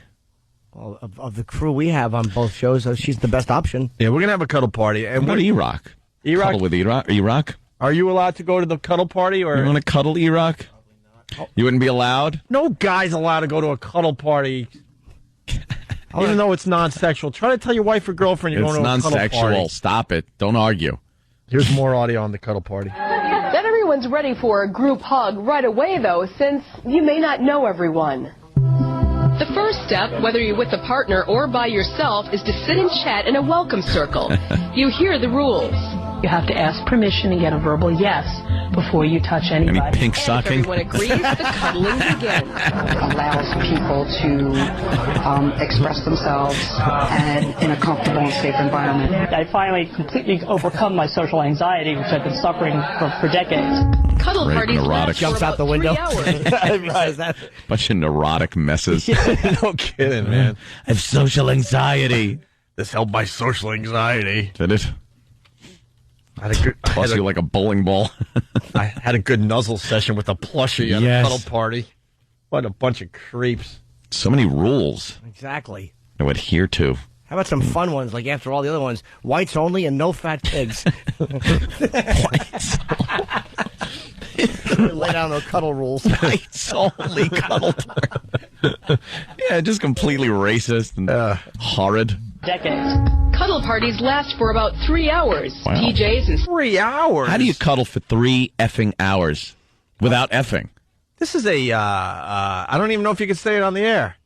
Instead of a cuddle party, this is a blue ball party. I'm just going to say it. It's a tease party. Yes. That's what it is. Yes, thank you, Anthony. Yes. Oh, you're leaving in some pain. It's a blank tease party. Yeah. Of course it is. And you stand up and your shoes will fill up. I would almost understand if it's like a half hour or something. 3 hours. 3 hours of cuddling. You know Well, how long does the welcome circle last? Well, probably at least an hour and a half. I just start just crank right there in the wall. Hey, how you doing? How you doing? Welcome. I thought it poked through the front of the PJs. Oh, oopsie-daisy. How that happens? If you leave that stupid, useless fly open on your PJs and it just kind of goes plop. Here it is. You just... Hi, welcome. I'm here. And you look at all of them like, look who made an appearance at the cuddle Well, party. welcome him to the welcome circle. Well, ladies. Speaking of that noise, yeah, Stunt Brain's got some info on that. Don't you have info on the? Yeah, on Rule 7, if they say that reaction is natural and we're all expected to have it, but you're not expected to dry hump, as they say in Rule 7, and that's a violation. Oh, so you can't do that, but it's okay if you get a little aroused as a gentleman. Yeah, people understand if you go to a cuddle party that may happen and it's okay. And it's okay. Don't turn around and go ew or something. But I mean, what the hell? You're snuggling with a gardening pole.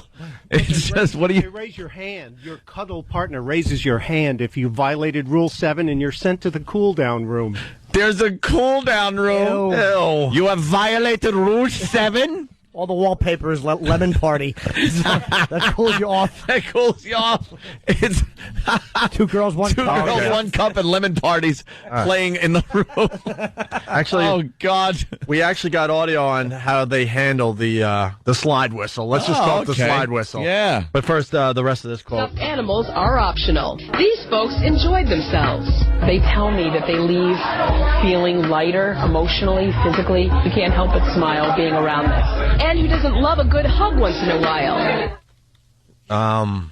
Most people. A good hug once in a while. You like to give your girl a good hug. Maybe like a hug from your parents every once in a while, but from a stranger, no, I don't want one of those. Stranger, that's too weird. It's too personal. I don't want that. I kind of like, you know. There's I like basking in a little afterglow with kind of a, with a nice kind of a hangout. Kind of lay your head here. I'll put my arm here, kind of a thing. Here's kind of nice. Here's what we're learning about. Jimmy's got that just get out of my room look on his face. Yeah, a hug is something you do to get there. Once it's done, like, yeah, let's have a hug, and then she feels, and then you touching her ass. That's what a hug is. I hug, I go right for the ass cheeks. I don't care if it's a death you're grieving. That's violation. I'm sure that's a violation. My grandmother died. Come here, whore. That's got to be a violation. Just your first hug is just grabbing both cheeks and holding her against you. Excuse me. And you know how cuddle catty. And you lock your leg around her so she can't move away. And you know how hot that feels if they're just wearing pajamas? Yeah. Oh, like my little God. flannelly But, Jimmy, pajamas. speaking of that, if sexual energy in the room gets too high, you're assigned a cuddle buddy. Think pool buddies, who will grab your hand and raise it at the blow of a whistle. What? Who blows the whistle? What? They have someone that walks around with a whistle and Cuddle lifeguards. a cuddle. Oh, they're called cuddle lifeguards. And all of a sudden they see some energy going on that might not be And good they for go, a cuddle "Hey." party. They blow the whistle. And they raise your hand up? Like, here's the friggin' violator? Here's here's the the creep. sexual deviant? That is something. Speaking of the slide whistle thing, which is yes. acceptable, they say, look, it's acceptable. This is going to happen. They explain this. That's the universal sound of the boner.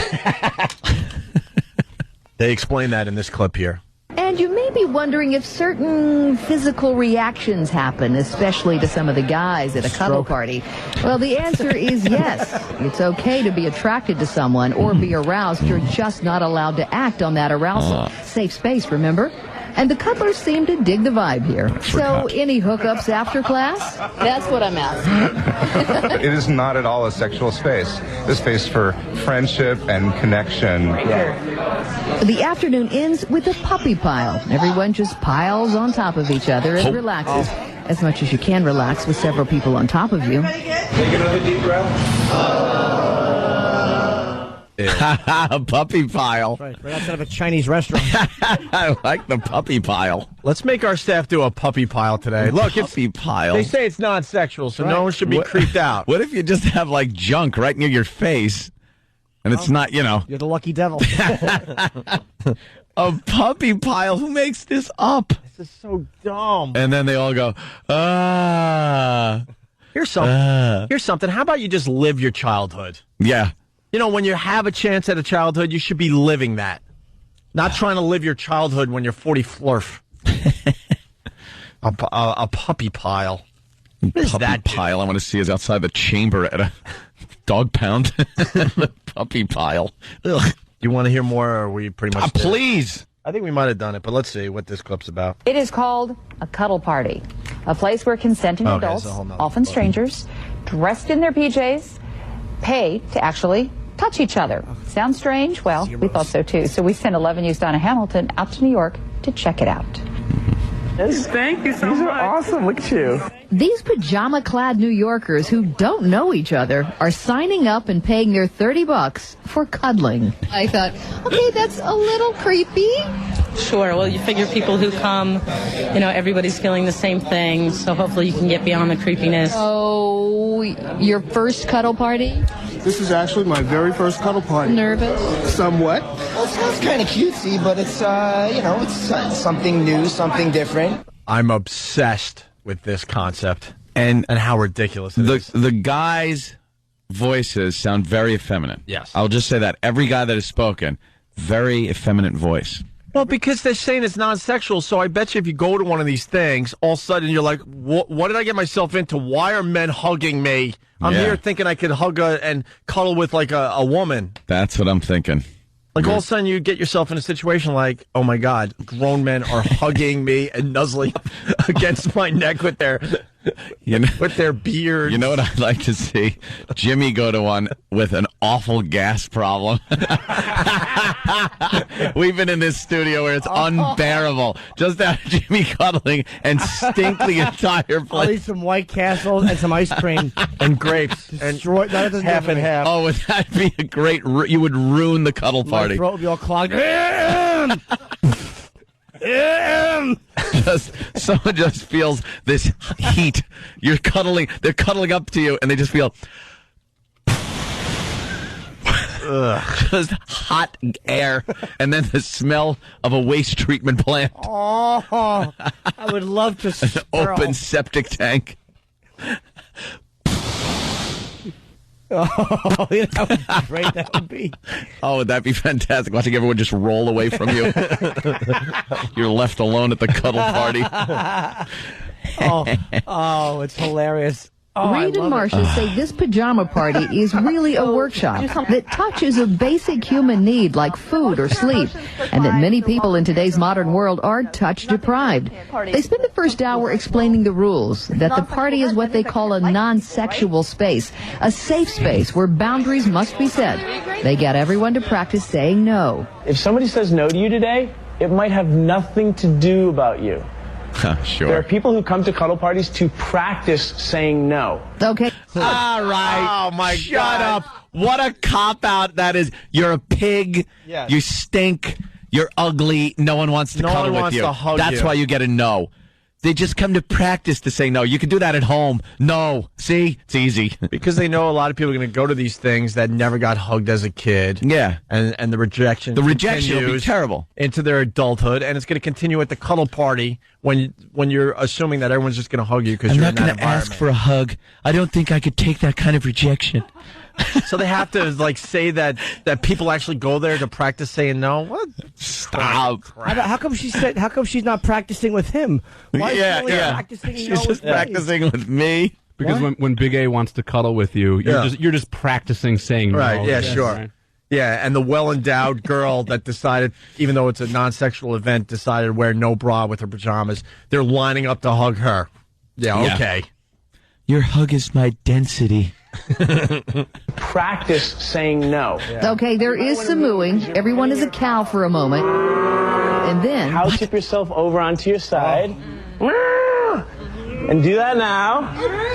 And the cuddling starts a little nervously. There are back rubs, foot rubs, massages, even a back rub train. A train. Give me a break. You can't use a word like train and keep it non-sexual. A little daisy chain. Oh my God, I'm obsessed with this. We gotta go. We got it. I need more info. I need visual information on cuddle parties. We have to infiltrate one of these cuddle parties. Please. Somehow, some way. All right, we gotta take a quick break. God. Huh? Just what they had, just the one word we dumped. I thought they would, actually. Oh, did they? Yeah. Oh, God, that's a silly word. I know. But... Every kid uses it. Ease. All right, when we get back, Bill O'Reilly losing his mind, and woman stabs boyfriend while they watch porn. Reverend Al owes some taxes, and an ex-manager of OJ says OJ confessed murdering Nicole to him. Is this... That's old news by now. Unbelievable. Old news. What happened with Nicole? What? Opie and Anthony. It's the Opie and Anthony Show. Good morning to everybody. It's Monday. Yuck. We're having a pretty good show for a Monday. Well, delirious. We learned earlier that Anthony finally got a speeding ticket, if you're just tuning in. Finally got a speeding ticket. 95 and a 55. Nice. Yikes. Nice. Also, let the speculation begin, but somebody in this room right now will be leaving the Opie and Anthony Show at the end of the month. Let the speculation begin. Somebody in the room right now will be leaving the Opie and Anthony Show by the end of the month. And I must say, I'm not happy about it. That's big news. That is big news. Big news. Somebody in the room will be leaving the Opie and Anthony Show at the end of the month. At the end of the month.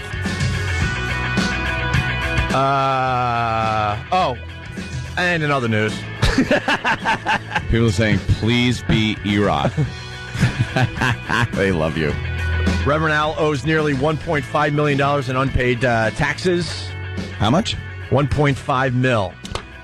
I'm sure he'll just pawn that off on his little organization there, the Action Network, National Action Network. Yeah. They'll have to pay it. He'll get his supporters to pay it. That's what he does all the time. Or he'll just continue to not pay it. Just like Stephen Pagonis' settlement that he was supposed to pay get. That for him? Yeah, of course. This guy's just a dirtbag. He is just use people. He gets followers that give him money. That's why he goes around in nice vehicles, wears nice suits now. What happened to the jogging suit, big medallion Al Sharpton? Where'd that guy go? How come now he's wearing the nice suits? He travels around like a diplomat, and it's all on his peeps' dime. Anthony. Yes, sir. Not that I'm comparing, obviously, but... Yes, sir. Yes, sir. Do you remember our first publicity shots? Yeah. Now I had hair down to my shoulders. I got short hair now. You had a massive afro. I understand it was... people grow up and change their image as they... Yeah, but when you have... You're flocking, you're fleecing your flock to get these clothes. He figured. I guess we are. We're putting out really bad entertainment for money. So he figured he would change his image so more people would listen to him. It's obvious. Yeah. Well, it's a marketing scheme. Also, ex-manager says OJ confessed that he murdered Nicole. This was after his acquittal. They're hanging around, and this guy claims that OJ loved the pot and he was smoking pot and stuff. And A.J. Cowlings, he was talking to A.J. Cowlings and said, look, man, we all know. Why didn't you say anything? And A.J. Cowlings said something like, well, the kids already lost their mother. AC. Why am I saying A.J.? A.C. Cowlings basically said, look, these kids lost their mother, it wouldn't be good for them to also lose their father, knowing the father killed the mother, and have him in jail for the rest of their lives. Because you got to remember, the kids were very small at the time. Yeah. That's A.C. Cowling. A.C. Cowling's taking the whole thing. So then this manager decided to ask O.J., and O.J. basically said that Nicole would be alive today if she didn't come to the door with a knife. So she probably was like, oh, no, here comes O.J. again. And she went to the door with a knife to pretty much make him go away, and the rest is history. That's what this guy's saying. Why did Ron Goldman go out the other door? Yeah. He probably wanted to told her to get the knife. Show that big face staring in the window. He's like, get the knife. Get the knife. Your ex-husband's here. OJ's here. Get the knife. Please. Yeah. Oh, well, I don't know how OJ could smoke weed. That, like, after you do something horrible like that, wouldn't you get a little freaked out? Well, yeah. I think everything would be a bad trip. A beer would be a bad trip. Oh, my God, all the blood. Oh, I saw her throat. Insomnia would be a bad trip. Yeah. Just not like being able to sleep. How do you go to sleep after you do something like that? That brutal. Yeah. Well, this guy, I mean, he should have talked a while ago. It's no surprise now. Wow, brave to talk now. Yeah. Who cares at this point? No one cares. I know. We got Club Soda Kenny in studio. A lot of people hoping for traffic and weather together on the 8th. Not today, my friends. Not today. We don't want to burn out that bit. But Club Soda Kenny is doing some morning zoo type of bits for us. And today, what are you doing, Kenny? Horoscopes. Horoscopes? Yeah. Horoscopes with Club Soda Kenny. Ooh, very mystical sounding music. Yes. Take it away, Club Soda Kenny. Good morning, handsome people. It's once again time for horoscopes on the Opie and Anthony Show with me, Club Soda Kenny. What do you mean once again? This is the first time we're doing it. Right away, I'm off to a bad start.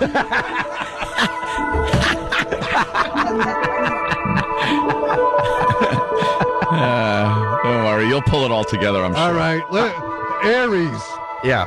Why'd you even bother getting out of bed this morning? Nothing's going to go right for you today. You're probably going to get a splinter in your foot when you get out of bed.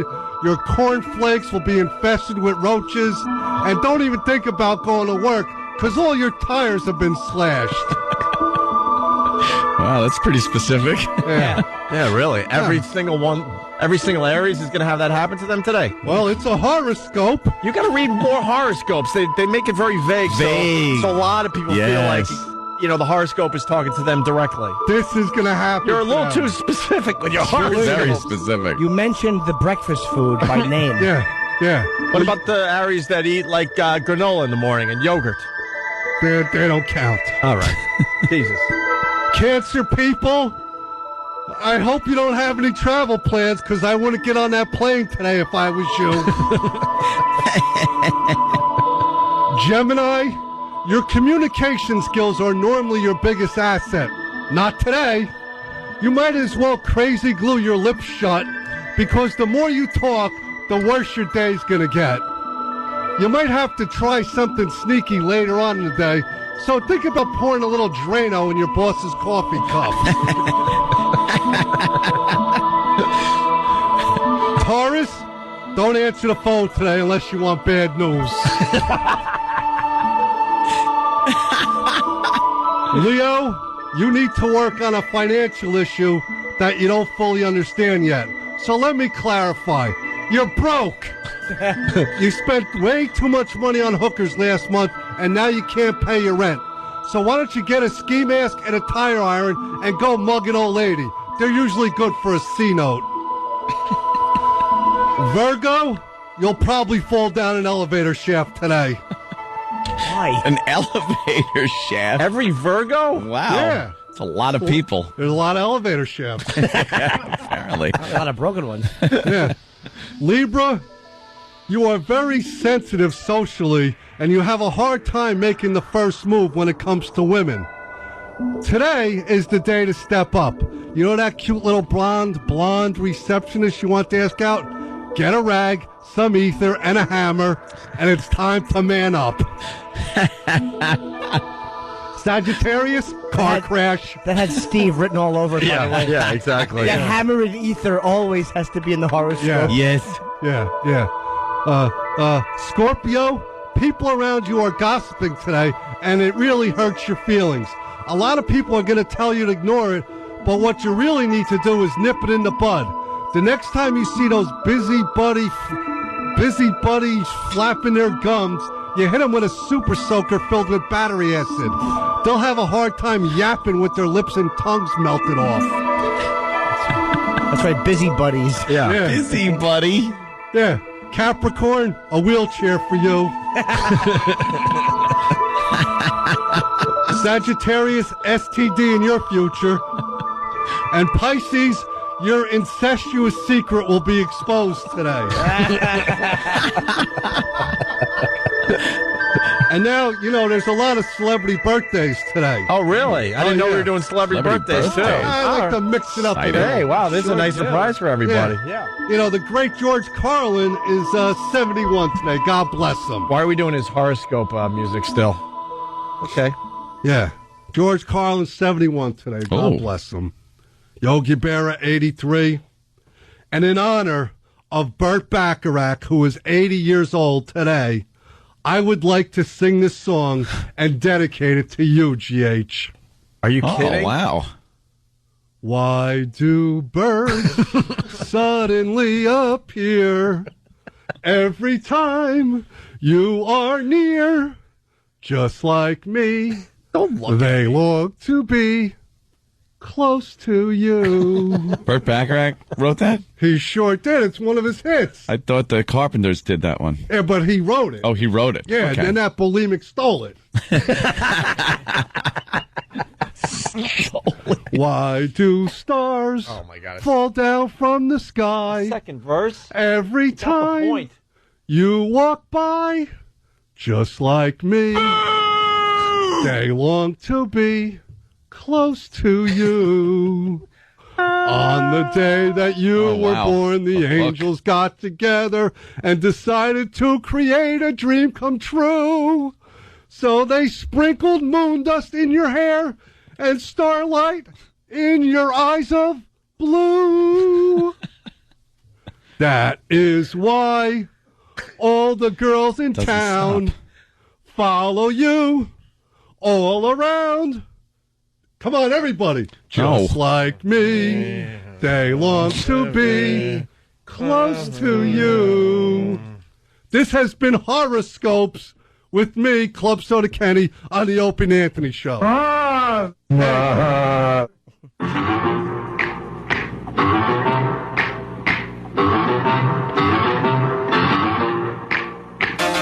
doofy and he's dopey. He sounds a little mopey. A manservant to Opie. He's Club Soda Kenny. He's got his daily checklist. It starts with Opie's breakfast. He's on him like a necklace. He's Club Soda Kenny.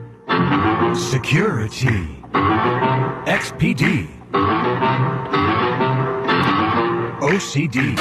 Whatever you need, call him. No wonder Ope adores him. He wipes Opie's butt for him. He's Club Soda Kenny. There you go. Thank you, Club Soda Kenny. Wonderful. Wonderful is right. Bill O'Reilly losing his mind. We could do this before the break. This wasn't live on his show, but it sounds like the people that worked for Bill O'Reilly finally had it. Yeah. And said, you know what, give this tape to Inside Edition. So Inside Edition had this. Bill O'Reilly was trying to read something off the reading machine, and it wasn't going well, and he kind of lost his mind. That's tomorrow, and that is it for us today. Okay, I don't know. Whatever it is, it's not right on the teleprompter. I don't know what that is. I've never seen that. No, there it is. We are going to do Sting, yeah. Okay, but now I can't read it. There's no words on it. Okay. Ready? Sure. There's no words there to play us out. What does that mean? To play us out? Sting is going to do. It's a video. Sting video. What is for credits? I don't know what that means. To play us out. What does that mean? To end the show? Yeah. Yeah. All right, go. Oh, this is when he, okay. This goes back a while? Yeah. Oh, this is when he hosted Inside Edition. Sounds like it was something that he could have done last week. And then he really loses his mind. In 5, 4, 3. That's tomorrow, and that is it. Okay. In 5, 4, 3. That's tomorrow, and that is it for us today. And we will leave you with a... I can't do it. Okay. We'll do it live. Okay. No. We'll do it live. Do it live. I'll write it, and we'll do it live. Thing sucks. In 5, 4, 3. That's tomorrow, and that is it for us today. I'm Bill O'Reilly. Thanks again for watching. We'll leave you with Sting and a cut off his new album. Take it away. Oh, wow. What a douche. Really? We'll do it live! We'll do it live! Nah! Yuck. Nah! Yeah. Oh, my God. Look at him back then. What a tool. That's the video, huh? A peanut head.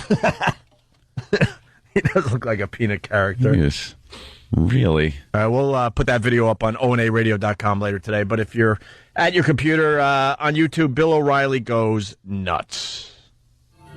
It's the first annual Opie and Anthony Cuddle Party. Lace teddies, leather, boy shorts, alcohol, hot, scantily clad legal teen girls, where no means yes, and touching is allowed. Followed by long, scalding showers and tears of shame. It's the first annual Opie and Anthony Cuddle Party. Stay tuned for more details.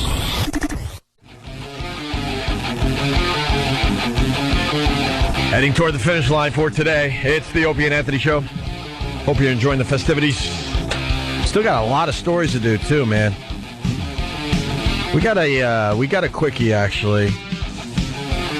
Teachers in Russia found it a little odd when a classroom of 13-year-olds began stripping off their clothes and climbing the walls laughing. What?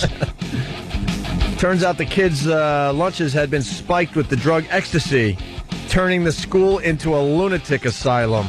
Nice. Police are investigating. That's hot. Sucks to be the teacher, huh? Wink, wink. That's a story out of Russia. I bet it's not true. I don't believe anything from international news. From faraway lands. Yeah, from far away. How accurate could the story be? They don't get stuff straight here. Well, this one I think they got right. 13-year-old steals dad's credit cards to buy hookers. You believe this one? All right, I believe that. A 13-year-old from Texas who stole his dad's credit card and ordered 2 hookers from an escort agency has today been convicted of fraud and given a 3-year community order. Ralph Hardy. Ralph Hardy. Hi, I'm Ralph Hardy.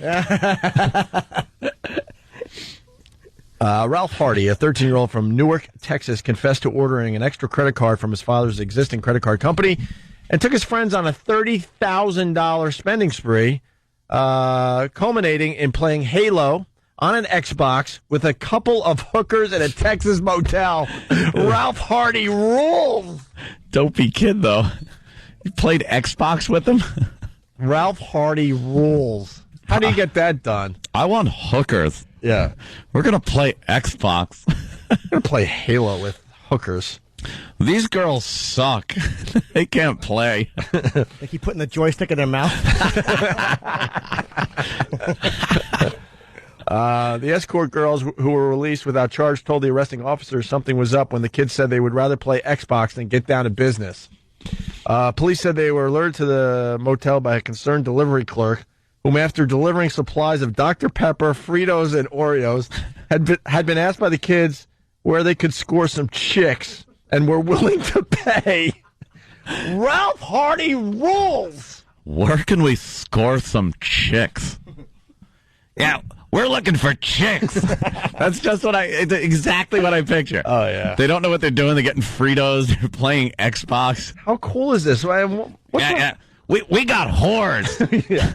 Let's play some Halo. What's wrong with the delivery clerk blowing up Ralph Hardy's spot like this? Poor little Ralph Hardy out. He's not 16. He's 13. A little. Yeah, but Jesus. Yeah, but we're a rat. Yeah. I'm just saying that was probably his thinking. Please. Ralph Hardy's a good boy. It certainly is. How great, though. This delivered Dr. Pepper, Fritos, Oreos, and asked about scoring some chicks. Unbelievable. They explained they had just made a big score at a World of Warcraft tournament and wanted to get some relaxation. Ralph Hardy rules! This guy knows how to think on his feet, huh? He certainly does. When police arrived at the motel, they found $3,000 in cash, numerous electronic gadgets, and an Xbox video console with numerous games, and the 2 local escort girls. Ralph Hardy had reportedly told police that his father wouldn't mind, as it was his birthday last week, and he had forgot to get him a present. The father, a lawyer, said he had been too busy, but would take him on a surprise trip to Disneyland instead. Asked why he ordered 2 escorts, Ralph Hardy said he thought it was the thing to do when you win a World of Warcraft tournament. Get some hookers? I'm going to say Ralph Hardy all day long. Ralph Hardy kicks ass. Yeah. They told the suspicious working girls they were people of restricted growth working with the traveling circus. God. Wow, what a story. This Ralph Hardy is the real deal. And the story worked. Yeah. Until he got ratted out. Dumb hookers, they believe anything. Yeah. No kidding. The circus. They told the suspicious working girls they were people of restricted growth working with a traveling circus, and as state law does Them's fidgets. Yeah. And as state law does not allow those with disabilities to be discriminated against, they had no right to refuse them. Wow. They're trying to obey state law, but they're there to prostitute. Right. Yeah. Odd. The $1,000 a night girl, sensing something up, played Halo on the Xbox with the kids instead of selling their sexual services. Ralph Hardy's ambition? Anyone want to guess? What? I don't know.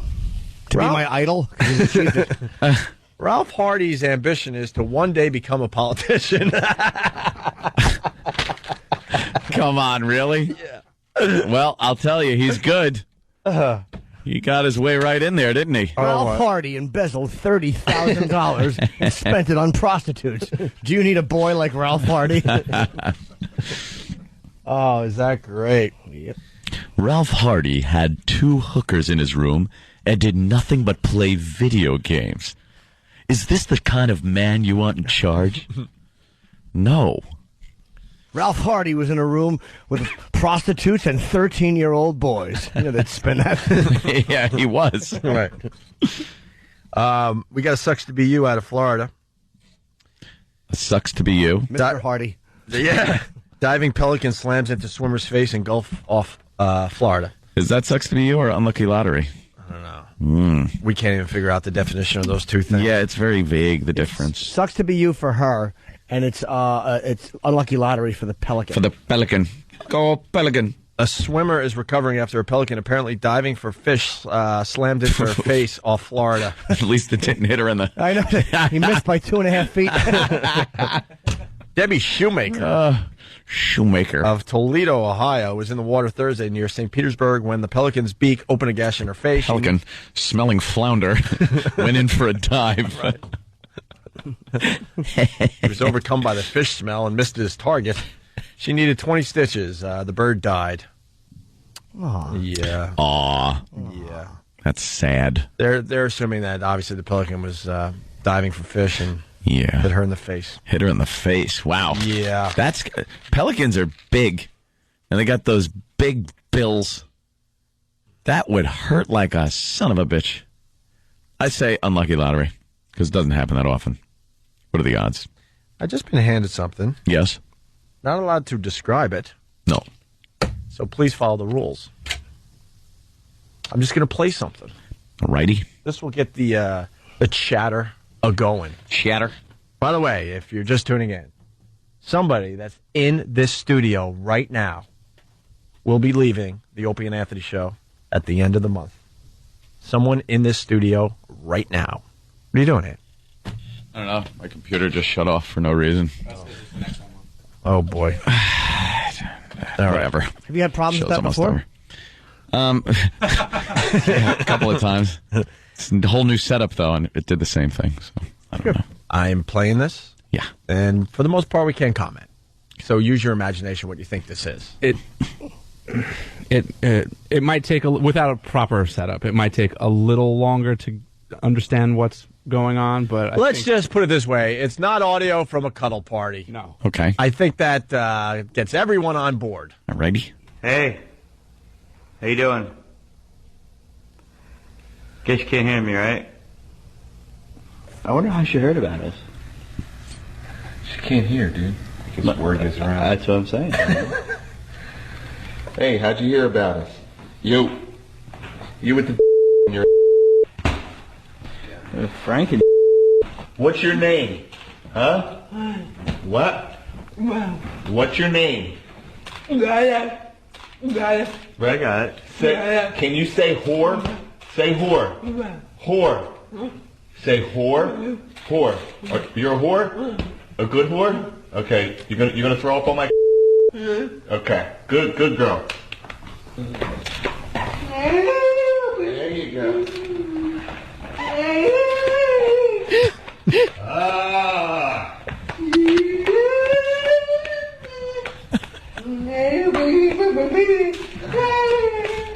Did you like it? Don't touch. How was it? Did you like it? Yeah. It was no good. Rough. Yeah. Whoa. Would you come back again? You like us, right? Good guys. Okay. We're not allowed to say anything else. All right. What?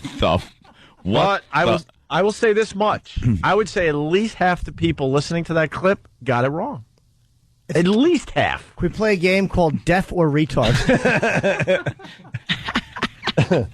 Really? At least half got it wrong. Because of what Jimmy just said. Yes. Because half would say one and half would say the other. Right. Oh, was the one right? One is right, Jimmy. Oh, wow. Okay. That's all we can say about that. Oh, is that the video?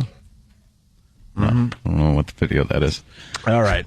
Well, I was going to say, speaking of, that would be very, very wrong. We're just moving on to the next story. Mm-hmm. This is just a classic. Listen to this. Tonight, the 911 call from a terrified man running for his life from his knife-wielding girlfriend. And what set her off in the first place may be even more unbelievable than the chase itself. Shelton Dodson is here with the bizarre story. Shelton. Well, it started with 20-year-old Amanda Moya watching a pornographic movie yesterday morning with her boyfriend. That's when he says she went, quote, crazy. Said the man starring in that porno was actually him, her boyfriend. That's when he says that his girlfriend stabbed him and then started chasing him down the street. Brown County 911. She has a knife running down the road. Okay, they put it. Hold on. Why does she have a knife?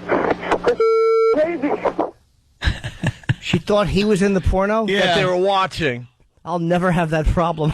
That actually happened with my girlfriend. Thought it was me. It was an ED commercial.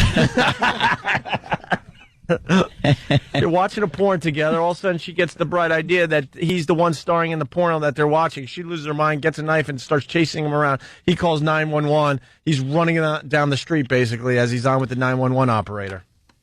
What a wuss. He was in his boxer shorts, barefoot. Yeah, just running away from his crazed wife. Was it him? The victim says he and his girlfriend were inside of his Southwest Albuquerque home watching porn at 10:30 in the morning.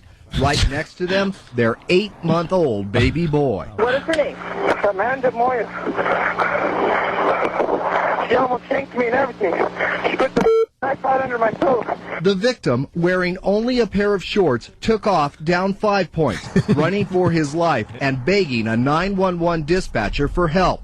He said Moya had already stabbed him in the face and bitten him on his chest. Okay, has she ever tried to stab you before? Yes. When? I don't know, a long time ago. She already has battery charges against me. Okay. Against herself. Okay, tell me your first name. She's not even supposed to be around me. The dispatcher told the victim to keep running and try and get inside of a store, all the while directing deputies to his ever-moving location. Okay, you just want to stand there? Is she still coming towards you? Yes. This woman is insane. Wow, she's just still running after him. How about you knock her teeth out? Yeah, pick up a rock, throw it at her head. Or kick her. What do you not know how to run away from your own broad? She's got a knife. That's true. 10:30 in the morning is a weird time to watch porn, too. It really is. Yeah, something's going on. Oh, yeah, with the baby next to you. I should add that. Good point, Jimmy. You just don't feel like watching porn for the most part in the morning like that. Unless you've been up all night, then maybe. But get a good night's sleep, wake up watching porn in the morning, I don't know. Yeah, it's a little odd. Finally, Time. the man made it to a business parking lot at Bridge and Sunset. Amanda Moya still hot on his trail. Right here, check her. Go ahead, ma'am. She's chasing me. Hurry, there I see the cops. Tell me to check her. Flag them down. Flag them down. I can't. They're going to my house. Check her auto. Check her auto. I don't give a... Okay, do they see her? Yes, they see her. Okay, point them out to her to make sure they know who she is. Point to her. The running woman with a knife? They have her. Okay. Yeah, point to her. Point to her? Who do you think it is? Yeah, it's that one. Is it the woman over there holding the Reuben, or the one chasing you screaming? Chasing the screaming half-naked man on his cell phone. Right. They're as dumb as they come, those 911 operators. They have her. Okay.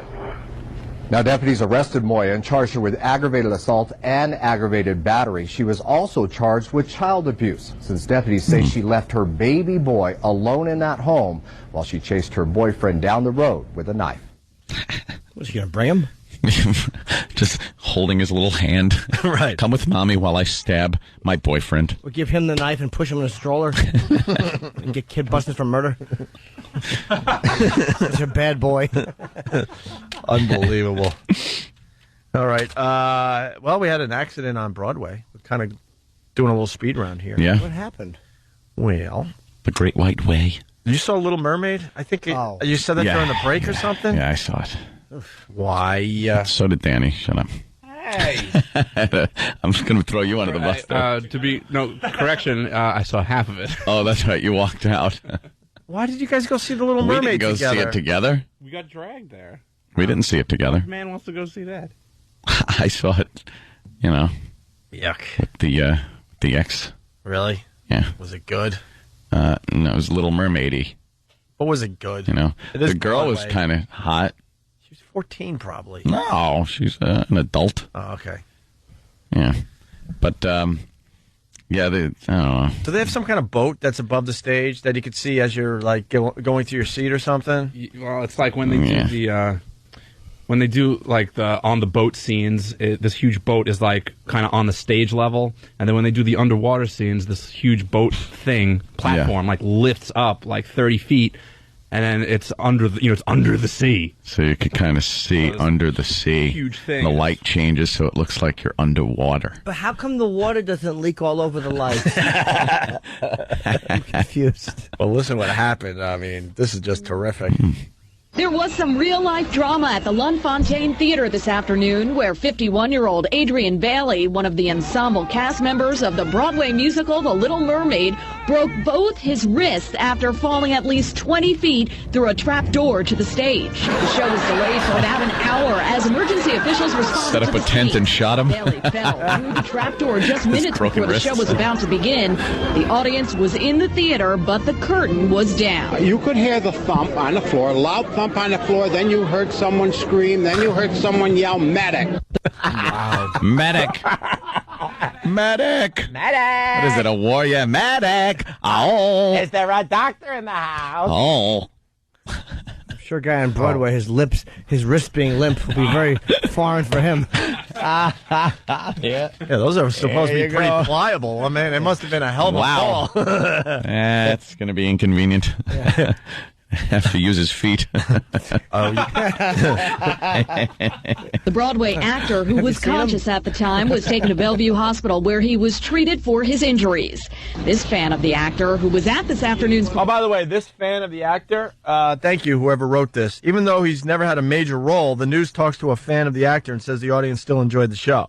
The actor, who was at this afternoon's performance, says he was surprised when he didn't see Bailey performing in the matinee. His appearance is dramatic and really striking. His great smile, and I noticed he wasn't in the show.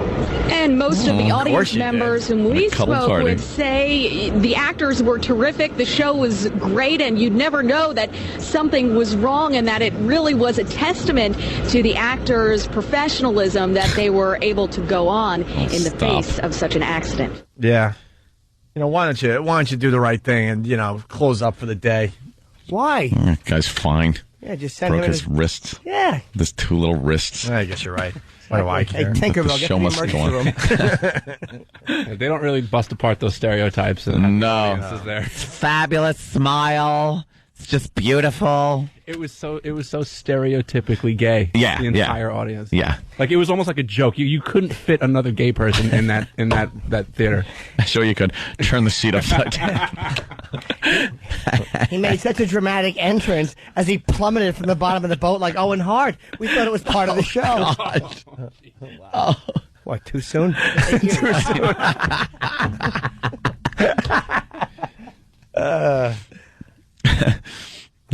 Poor Owen. Well, he fell. Yeah, I know.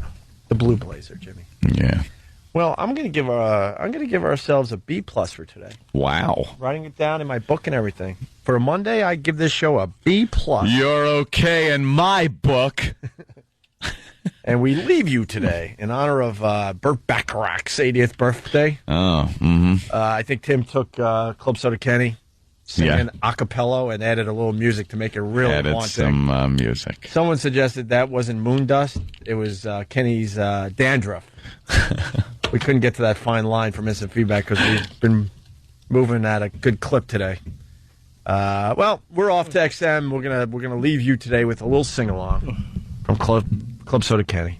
Have a good day. Why do birds suddenly appear every time you are near? Just like me, they long to be close to you. Why do stars fall down from the sky? Second verse. Every time you walk by, just like me, they long to be close to you. On the day that you were born, the angels got together and decided to create a dream come true. So they sprinkled moon dust in your hair and starlight in your eyes of blue. That is why all the girls in town follow you all around. Come on, everybody. Just like me, they long to be close to you.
Yeah. Hello, everybody. Hey.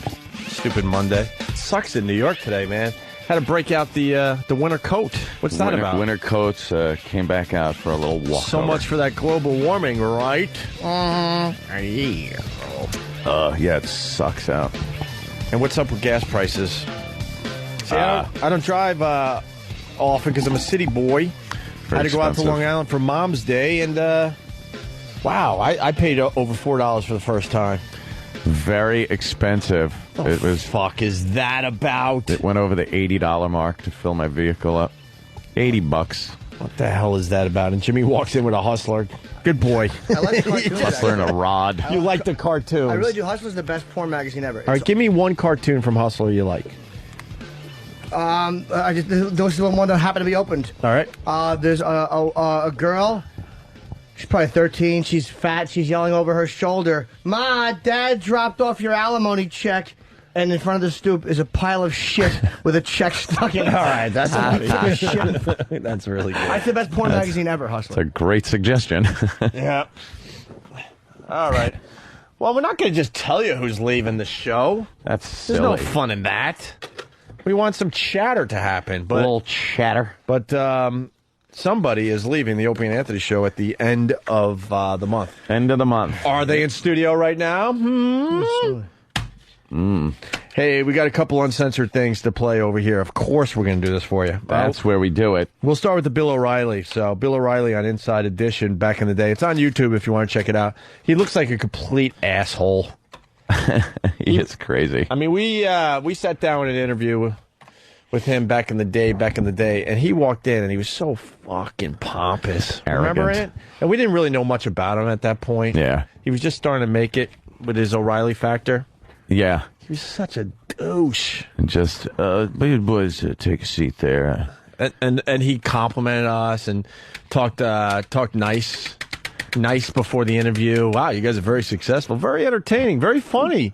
A lot of people don't know you're a very funny show. All they know is the edgy, dirty stuff. Yeah. Yeah, and that's then, all he talked about. And see, you could tell that we were green as far as interviews go, because then he sits us down and just railed us on the dirty shit, and never said that we're a funny show and maybe we should focus on being, less edgy and dirty and more funny. He didn't go down any of those roads. He made us look like complete assholes. Yeah, we should have we seen learned a our red lesson flag that there day. when he was being nice to us. Yeah. Anytime they're nice to you before the interview, it's going to be a disaster. Yeah. God, people just, I don't know. A lot of people are like, thank you for playing Ecstasy of Gold, because they don't get to hear it on XM anymore. We still, they play Ecstasy of Gold just before we hit the airwaves on regular radio. Mm-hmm. And we dropped it as far as this side of the show, but then we're like, you know what, let's play it every once in a while. So a lot of people are like, oh, dude, that was cool to hear Ecstasy. I haven't heard it in a while. And then other people, what the fuck, dude? Why are you playing Ecstasy? Why are you playing that horse shit? What the hell? What's up with that? Doing? Bill O'Reilly, uncensored, flipping out as he reads the reading machine for Inside Edition back in the day. Whose pussy lips are you Jesse looking at? Jane's tits. Let me see. She's just a phenomenal looking girl. Oh my God. Jessie Jane is. She was in, right? No. We'd never She had looks her like the one that ran out that day. No, that was Tony Roberts. Sorry. Let's see, spin that around. Let me take a look. How fucking hot is she? Oh my God. They just look nice and heavy. She's nice too. She's a really nice girl. They're all. Oh, you've met her and everything? Yeah. She's fucking. What makes her nice, Jimmy, besides the really nice She's tits? cute. She has a rare combination of being like a sexy fuck machine and being really cute. Sexy fuck like, machine. I like her to kiss me on the cheek and then ride my dick and spit in my face and suck a black one and cuckold me. all at a cuddle party. Yes. Are you Yeah, obsessed with that's right. cuddle parties or what? Well, not at the moment. No, I'm just. Jim, looking at you're Jessie single. Jane's You tits. should go to a cuddle party. Yeah. You would give us a great report from a cuddle party.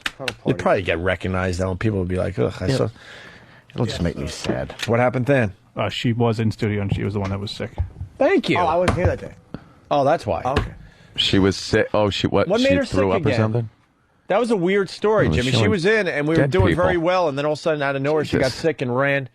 And, wow, why are they showing dead people? Because they're far away. Dead people. They're sleeping. It's showing oh, my God. the monsoon deaths in Myanmar. Yeah. Just bodies. Wow, are they just showing a bunch of dead people next to an ox? That's pretty. Show fucking tits then on TV, because that was a little disturbing. Yeah. Tits aren't disturbing. That was fucking disturbing. That really was disturbing. Usually I'm not affected by that, but that bloated fucking drowned bodies. That fucking HD is ruining it for everybody. Because usually when you saw death in faraway places, it was kind of fuzzy, grainy video. So you're like, oh, that must have happened a long time ago. Yeah. But now with this HD, it's way too real. Oh, they just... What a horrible, horrible situation. They should just show fucking hardcore pornography, because that isn't nearly as offensive as what I just saw. Yeah. We're so silly. We're just an uptight silly society. I don't think people would have sexual hang-ups if you showed some nudity on regular TV. Simple as that. What site is that, Than? What is he looking at? Animalballs.com. I'm sorry, because you said they should show hardcore pornography. I didn't mean to distract So you looked up hardcore pornography? No, and Travis had just sent me a link to Animal Balls. Animal balls rules. It's just pictures of animals' balls. Like a kitten's licking a cat's balls. What the hell is that? Wow, is that a pig? I think it's a pig. Oh my Big God. pig balls. Huge pig balls. Big dirty pig feet. Get a link to this somewhere. All right, sorry, I didn't mean to interrupt. OpieandAnthony.com or Foundry, wherever the fuck. Yeah, I was trying to make some kind of statement, man. Yeah, man. On our behavior in this country. Sexual deviance, because we hide sex. Hide the boobies. Huh? Hide the boobies. Hide the boobies, right. But show the bodies. All right. Bill O'Reilly. Why did she puke? Now I need to know. I don't remember, but we were doing something, and she bailed out, and she tapped out and started puking. See what the official answer is. All right, we'll find out. Yeah, why Jesse James ran and puked. Yeah.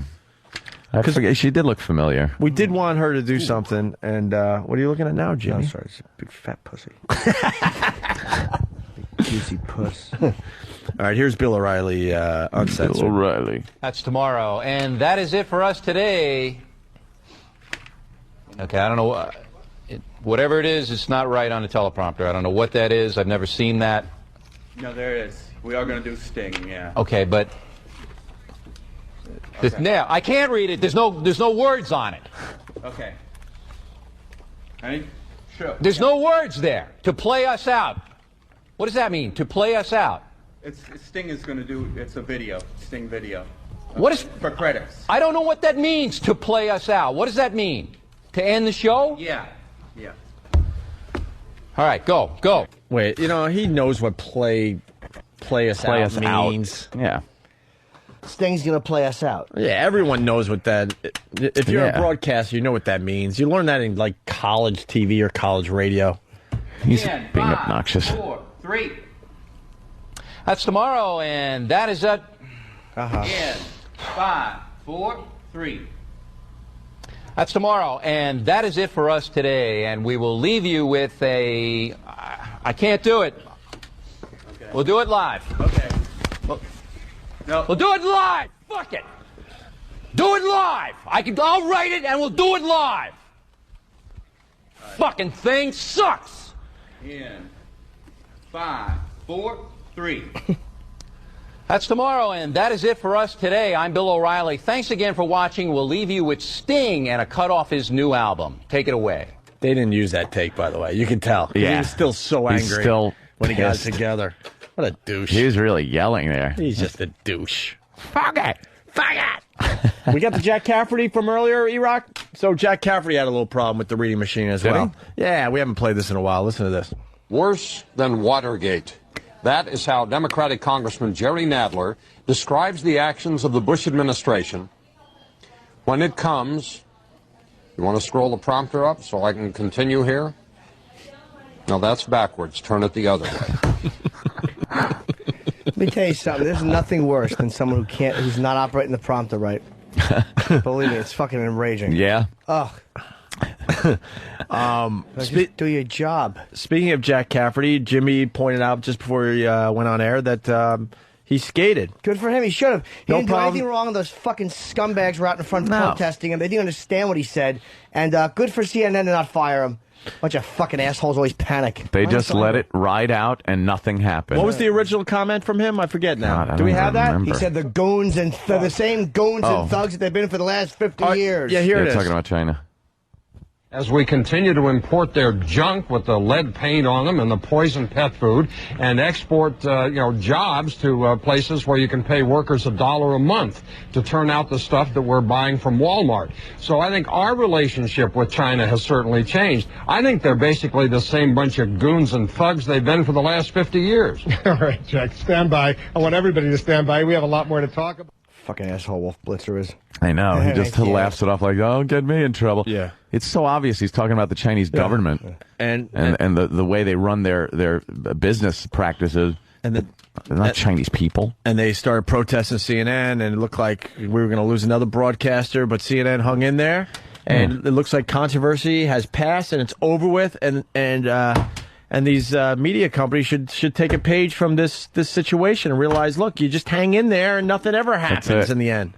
Nothing ever happens. That's it. But these fucking faggots that run businesses just panic. And they really fold. are. A bunch of pussies. Right. Bunch of non-men. Fucking jizzbags and ties. Something else we played over at the other side that had to be bleeped. We got it uncensored here. I like that. Do you want to give it away Uncensored. before we play it or afterwards? No. Afterwards? I think people should guess. All right. People were guessing this morning, and it was obvious it was two choices. It's either a slow girl or a deaf girl. Hey, how you doing? Guess you can't hear me, right? I wonder how she heard about us. That would give it away. Oh, yeah. You know, I didn't even hear that when we first played Yeah. it. Yeah, a little herd. I didn't even hear that the first time. Exactly. What an idiot. Okay, well, obviously, it's a deaf girl getting effed. What are those two non-working earmuffs just nailed to the side of your fucking head? What a dope I am. I didn't even hear it the first time. Hey, how you doing? Guess you can't hear me, right? I wonder how she heard about us. She can't hear, dude. Because word gets around. That's what I'm saying. Hey, how'd you hear about us? You with the dildo in your ass. Frankentits. What's your name? Huh? What? What's your name? Got it. I got it. Can you say whore? Say whore. Whore. Say whore. Whore. You're a whore? A good whore? Okay. You're gonna throw up on my cock? Okay. Good girl. They're not speaking nice. There you go. Just put some in her ass.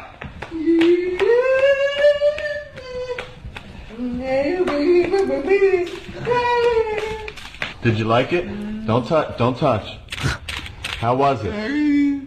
You like it? Yeah. It was no good. Rough. Yeah. Whoa. So do you like being a porn star? Would you come back again? You like us, right? Good guys. The guys just suck. Yeah. They just aren't they awful? Suck. Where do the fine folks find the deaf girl doing porn there, Than? It's the first link on eFukt, EFUKT.com. My favorite Oh, site. she's being DP'd there, huh? Oh, wow. That seems to be it.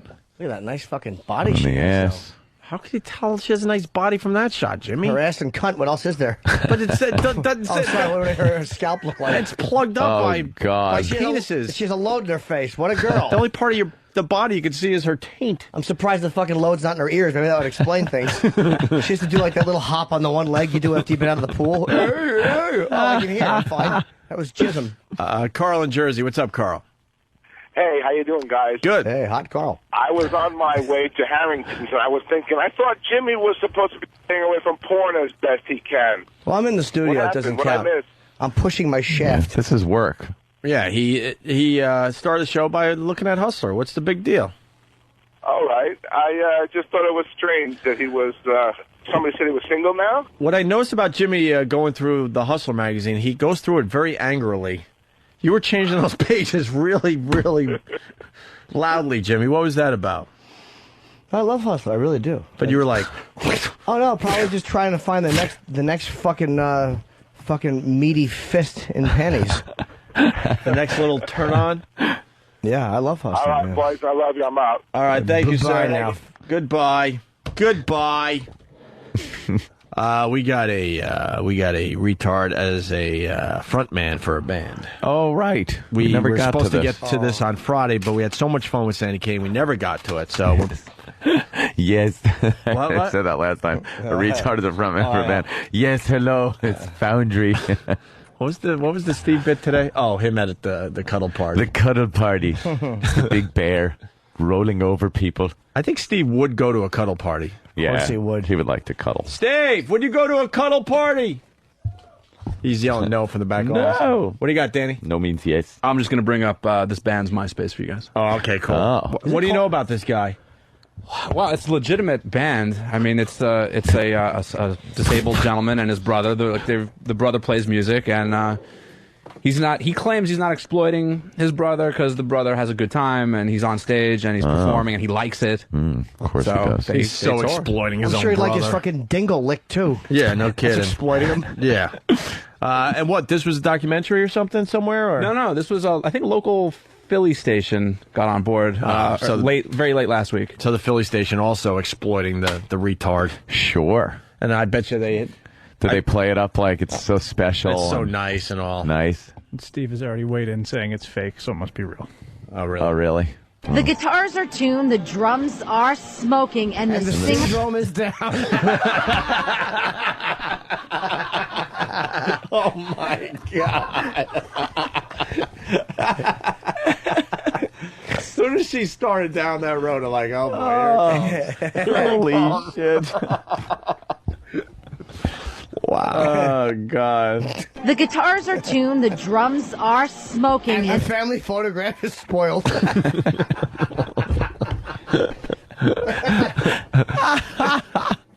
Let's see. the guitars are tuned, the drums are smoking, And the hair is Pete Rose's. Damn it. Oh, what did you have? And the Pete Rose wig is missing. Yeah. Same thing. All right. Pete Rose. You didn't tell me you knew Pete Rose. the guitars are tuned, the drums are smoking, And the tongue is fat.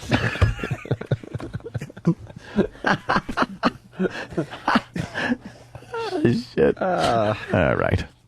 People are guessing. Well, Kevin from Connecticut, is the band called System of a Down Syndrome? All right, let's try this again. All right. Okay. the guitars are tuned, the drums are smoking, and The medal is not really a representation of athletic ability.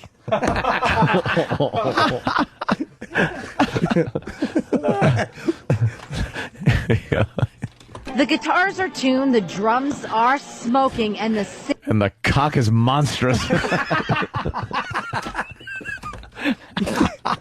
Okay. the guitars are tuned, the drums are smoking, And the new baby brother is smothered in the crib.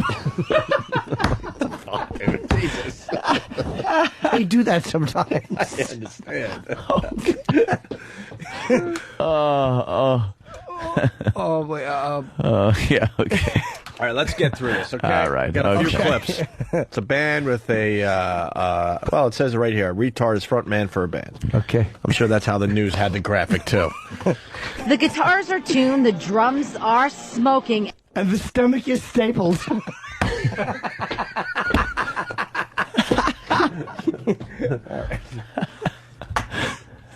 No, the band's not called Dexy's Midnight Dummies. the guitars are tuned, the drums are smoking, and the singer is like no one you've ever seen lead a band.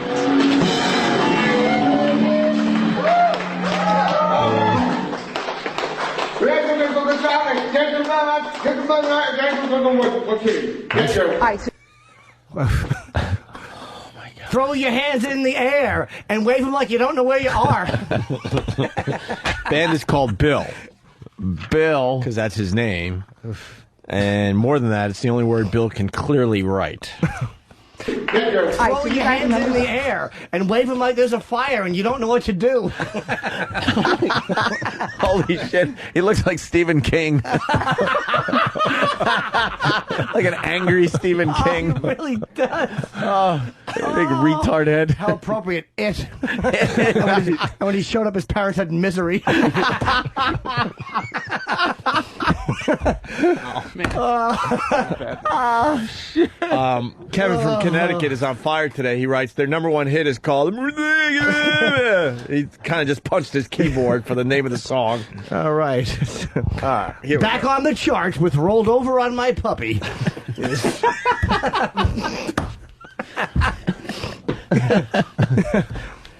Oh, it's not a rap band, Dave. Dave in Massachusetts. Is the band's name LL Jewel J? I wonder if he, It's kind of funny, though. I wonder if he puts the mic out and lets the crowd finish the song like all band. I put. And he holds the mic out and they all go, my finger in the socket.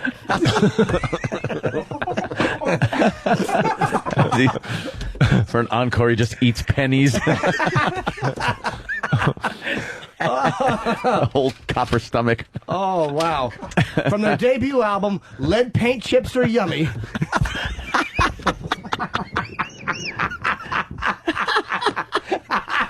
Brian in St. Louis, it's a Led Zeppelin cover band called Lead Eaton. Oh, God. Well, you want to try to get through this clip? All right. All right, so you guys are members of the band named? We're called Bill. You're called Bill, and you are? Stupid.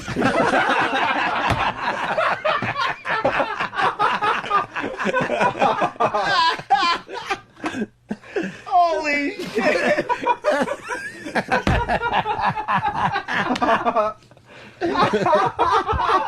Tim H. from Columbus, Ohio. Does that retard realize that isn't a guitar he's holding? It's a dead squirrel.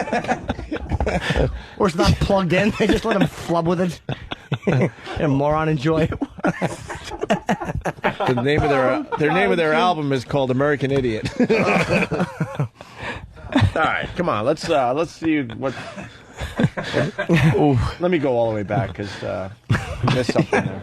Members of the band named? We're called Bill. You're called Bill, and you are? A disappointment.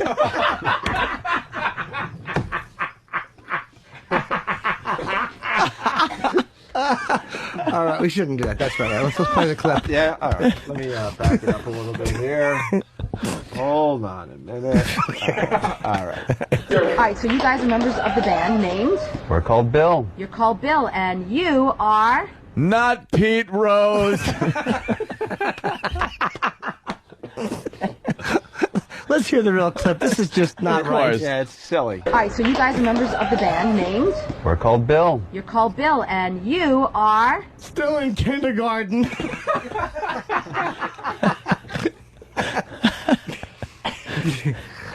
All right, so you guys are members of the band named? We're called Bill. You're called Bill, and you are? A problem Doc Martin should have solved.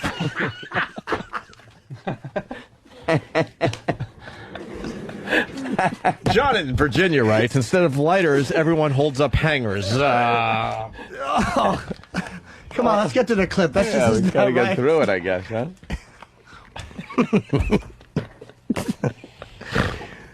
Dan in New York City, the Eagles are smarter than me. All right, let's play this clip. All right, so you guys are members of the band named? We're called Bill. You're called Bill, and you are? Now detectable through a sonogram.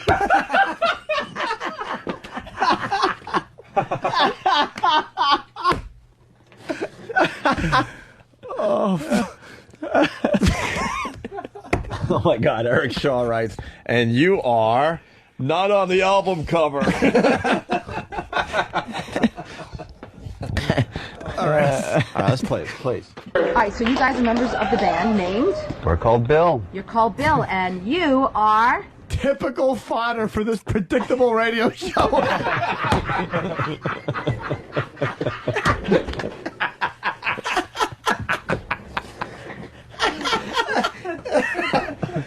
Oh, fuck.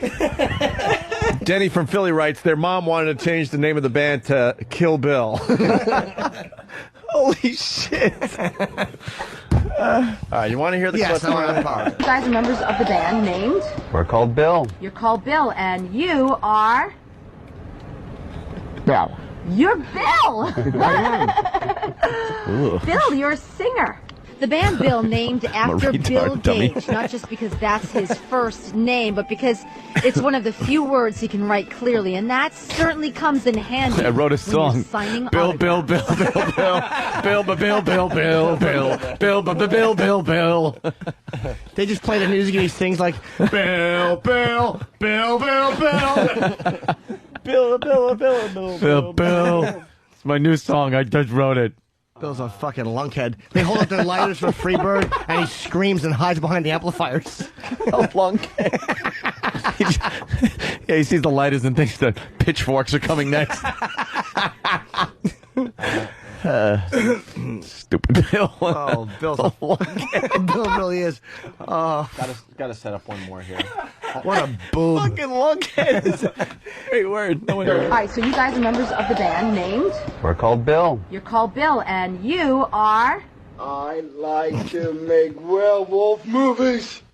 See, they're fucking... they're switched. It should have been this I am the werewolf. Yeah, we gotta redo that. Just write the whole bit. Give me a pen. All right, we'll go to track 2. Have a pen, seriously. It's labeled wrong. No. It just wrecked the bit. Oh. No. Oh, you want me to go back there? I was just looking for something. You don't have it? I don't think it's there. Here, just switch those two. Those two are wrong. Just white it out. All right, you want the next track here? Band plays clubs and has put out some CDs. Let's find out about this. Oh, God. I am a singer, yeah. You are a singer. Did you always love to sing? I love to sing, yeah. Bill has Down syndrome. Really? Audience. Does he? Jesus fucking Christ, you idiot. Boy, aren't you the sharp one? Oh, my He God. does. No, Look at really? that picture of him. Wow. Holy shit, let me see that picture. Oh, yeah. Oh, my God. Oh, my God. He looks like a trout. Why do you, with glasses. why do you need glasses, Yeah. really? Hey, Doc Ock is fucking singing in a band. Fucking Bill has that one. What else are you going to tell? Bill is not a math professor. Really? We thought he was on a 6-month bender. Holy Of course he has shit. downs, you idiot. But maybe Bill is a math professor. 1 handful of pennies plus 1 mouth equals stomach ache.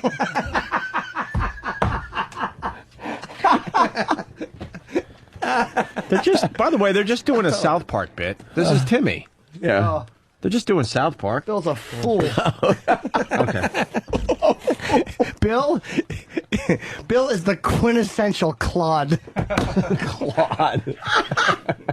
Holy shit. Oh, and he has Down glasses, syndrome. too. Jesus Christ. The audience. head doesn't work, and neither do the eyes. Did God give this kid anything? Probably has orthopedic shoes. Fucking A little dick. a little dick. Yeah, we get it, God. You don't like Bill. Holy fuck. Oh, did he fuck Bill over? Yeah, Jesus God. Christ. God didn't even give him lips. Who are His Bill's lips parents? Look at him. Is he in a cape? Yeah, he's in a cape. Oh, All right, my let's. God. He's probably in a fine restaurant. Stupid man. He put the tablecloth on, tried to fly through Tavern in the Green. Excuse me, you're going to have to put your thing back in the chair. Bill has Down syndrome. The audience doesn't really seem to know quite what to make of it all. Big Brother John has Spider always been in brain. band. Spider brain.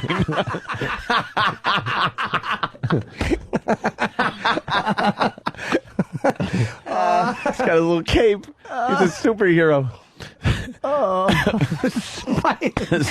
Spider brain. Spider brain. Look. Thinks whatever a spider cane. Look, able to debate with a rock or tree stump. It's Stupid Man. Yes, Bill. All right, here we go. Oh. Big Brother John has always been in bands. Music was always around the house, and that love for music rubbed off on Bill at an early age. We'd always hear crazy stuff coming out of it. Holy shit, that picture makes him look like Tom Likas. Oh my God, Tom Likas is a mongoloid. Is the lead singer of Bill. They put masks on the other members of the band. Of course they do. But no mask required for Bill. He's got his own built-in mask. Yes. God-given mask. Yeah. He's actually wearing one. He's the lead character from Dumbbell. It's just, the costume box just said Claude on it. I love that word. He really is a buffoon. Fucking blithering idiot. Numbskull. A tremendous numbskull. Oh, fuck.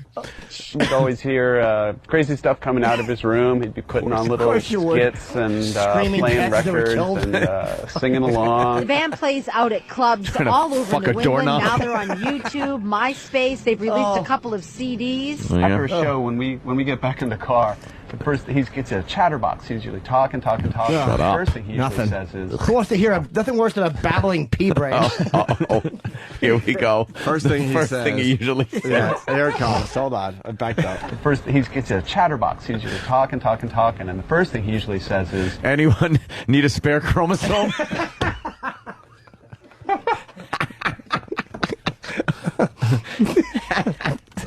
get back in the car.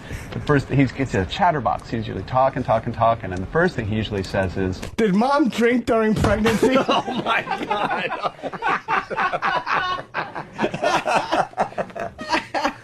Oh wow! Get back in the car. The first he gets a chatterbox. He's usually talking, and the first thing he usually says is, "I want to do that again." Why is that funny? Really? That's usually the first thing he says after he shits his pants, too. Or eats a donut. Fucking kicks a small animal. Rapes the neighbor. I want to do that again. Do that again.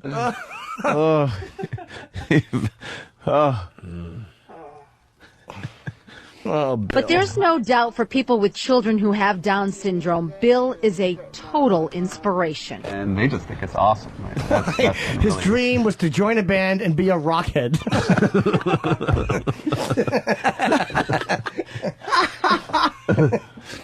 That's been really wonderful. That's actually probably been my favorite response of all. They just say this really just gives me hope that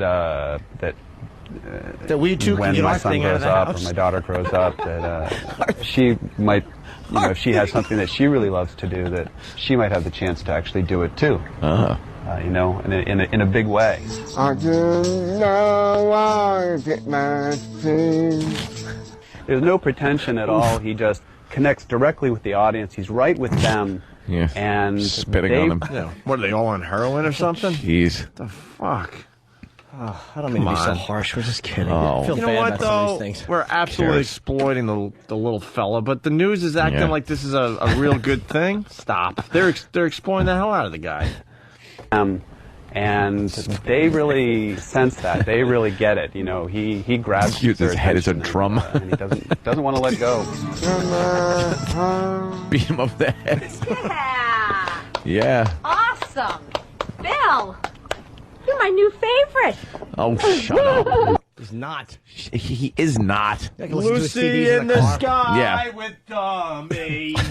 He's not gonna fucking. Yeah, she's not gonna listen to his CDs. Right. You're my new favorite. Really? Really? You're gonna fucking fill your iPod with his fucking droning banality. She's gonna have an iPod filled with Coldplay and Bill. Sure. Yeah. Awesome. Bill, you're my new favorite. That was awesome. Awesome. Awesome. Awesome. Thank you. You were great. That was awesome. As he just I really grabs her liked it. tit like a chimp. He doesn't know it's wrong. Oh, he's got a fucking cowboy hat on like Lemmy and big glasses. Ah. Well, yeah, he's a rock star, Jimmy. Come on. Yeah, look at him go. Look at him walking down the stairs very carefully. Yeah. Well, you want to hear My Heart and All My Life I by want to hear a the track. band Bill. More than I want to breathe. I want to hear that. Here we go. Some Bill. Here is Bill.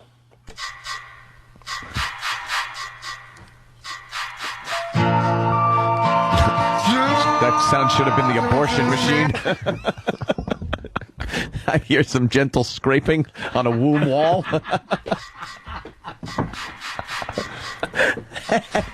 That's me, the mother, going, make sure you get it all. I don't want one scrap of dummy left. Oh, God. That was just awful. Now it's just horrible. Oh, fuck. You're right. So not fucking right. Oh my God, we got a Gwar reference today. Holy shit. Mike in Jersey, what's up? Yo, man, what's up, fellas? Hey. Yo, this dude could be on Gwar and not wear a costume, man. Very nice. That's all I got. All right, let's say hi to Tony in New York. Tony! Hey, morning, guys. Morning. Yeah, he's a real rock star. His tour bus is a short bus. He's hooked on Ritalin and jelly beans, and his groupies consist of stuffed animals and girls who wear hockey helmets at an enormous amount of time. Bravo. Thank you, sir. All right, here we go. Bill.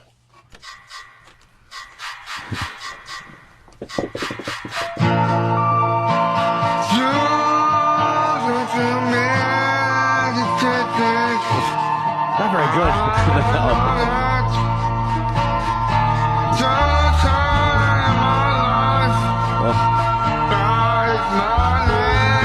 American Idol.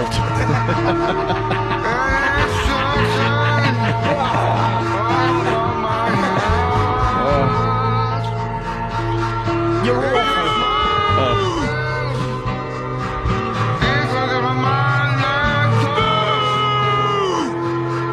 That would scare him if he heard that. Oh.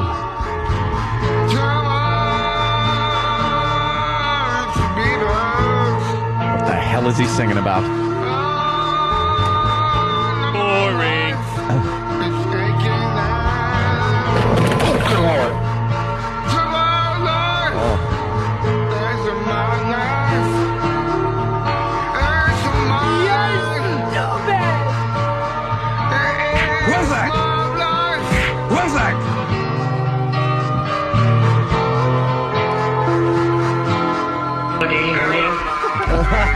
Why is he there?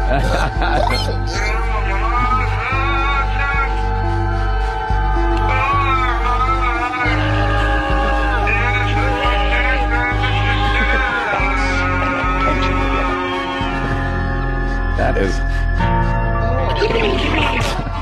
That's awful.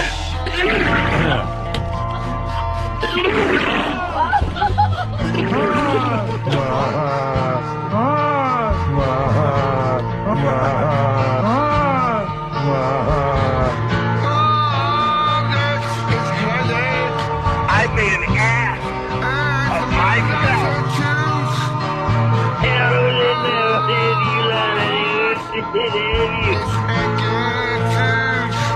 Shut up! Shut up! Shut up! Stop it! Stop it! Quiet. Stop whining.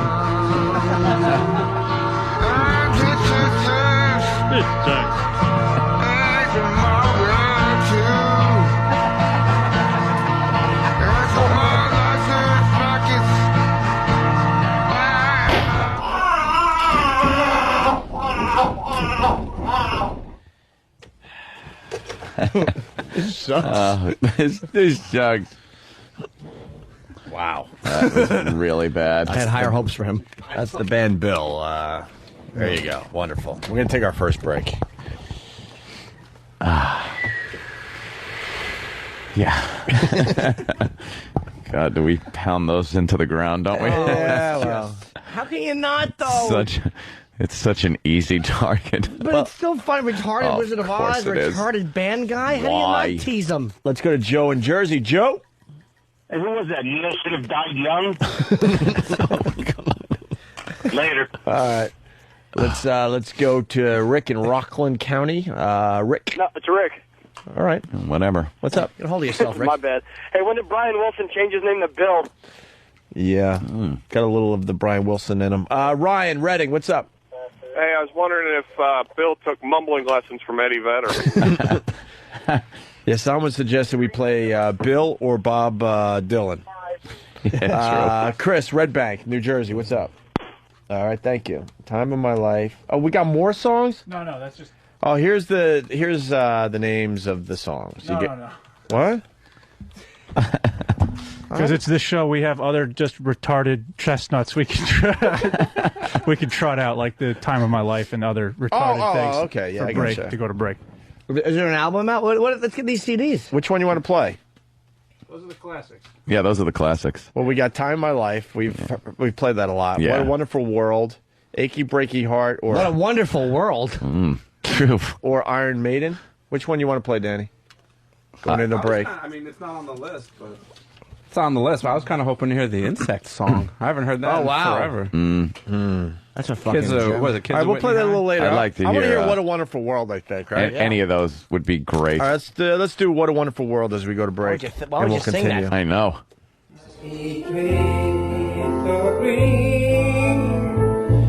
rose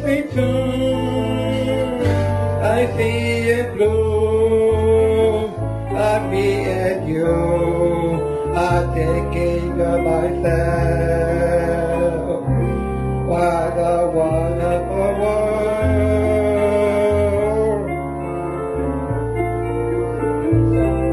Yeah, in the skies the blue, the mountain wide, the covers the rainbow, and B-E-A-Y, I'm thinking of myself and the wonderful world.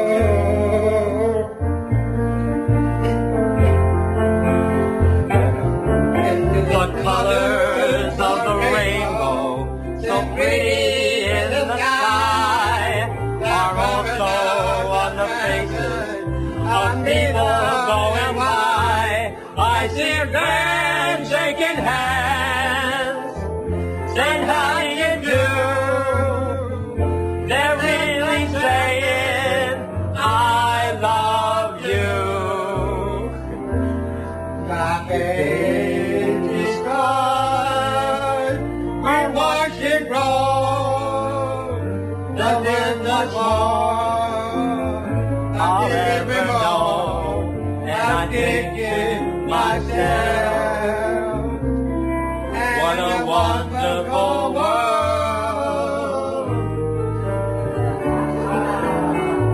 Yeah, I'm thinking myself, what a wonderful world.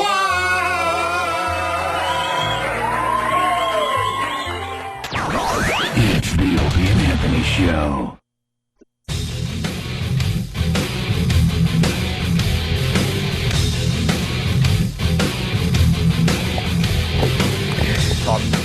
Talking about TV and what females make us laugh during the break. What's the Sherry and Terry movie that was really bad? I saw that in the theater somewhere. I was on the road. Oh, it was called the I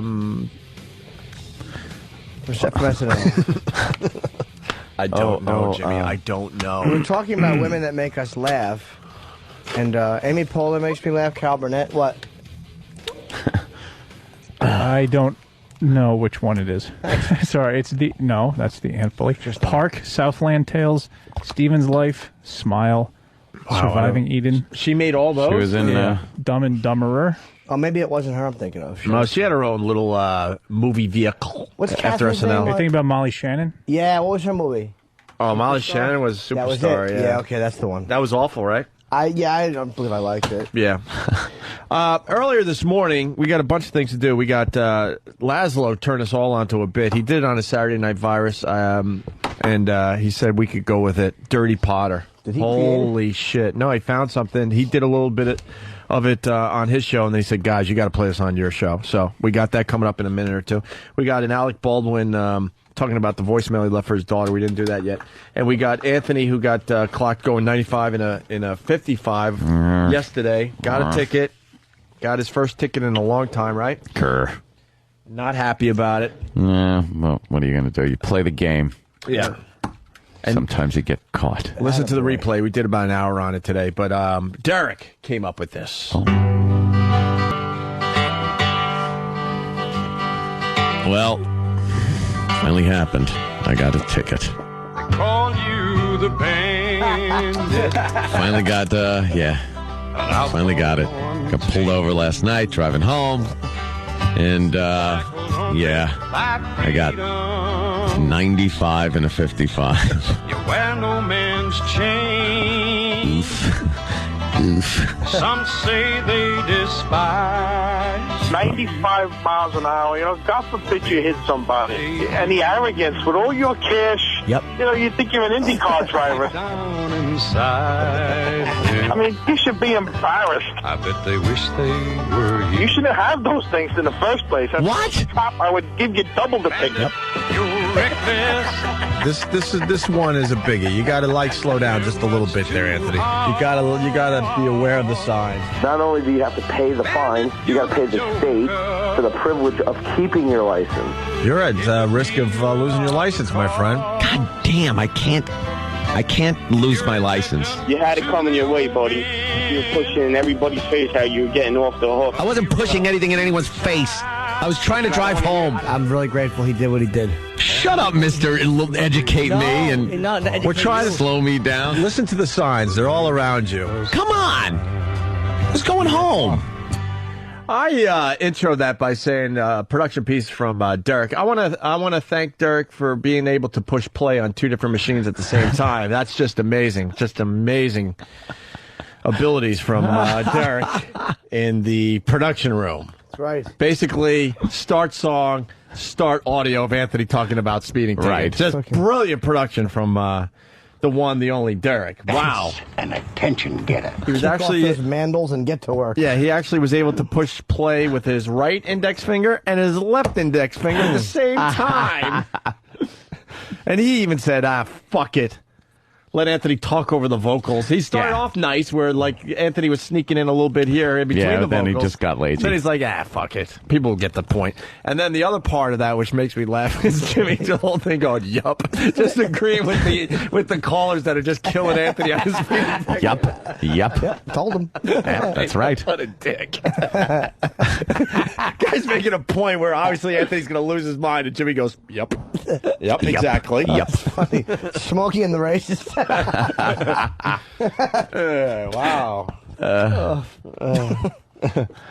That's duty cam. That was amazing, though. Very good. Scroll down. What? I mean, love a scroll. good No, toilet I mean cam. up. I'm sorry.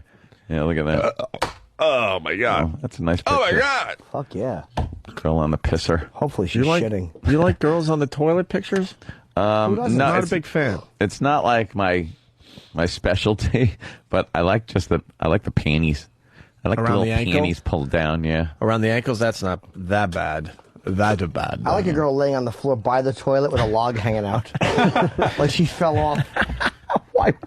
Why would she fall off? She's really pretty, but she had a stroke while making a duty, and she fell off the bowl with the log still half in. Holy shit. That's kind of a specific fetish. Yes. .com. Yeah. Stroke with half a log.com. Yeah. Very tough to get genuine ones for the whole half of the body to shut down. This is fake. All right, before we get to Dirty Potter, we're going to do Alec Baldwin talking about the voicemail he left his young daughter there. A long time ago. He was on 60 Minutes, and has finally broken his silence now that his daughter's like 22 or something. Jesus. How about you do this like when it first happened? I gotta ask you about that notorious phone call you made. How could you do that? You get so frustrated. And you realize, number one, and it's wrong, it's totally wrong, that I was really speaking to somebody else when I left that message. I mean, I was pissed. I've been putting up with this for 6 years. Yeah, he hates his wife, obviously, huh? Oh, yeah. We don't need the original voicemail. Everyone's heard that by now, I'm hoping. I'm hoping that.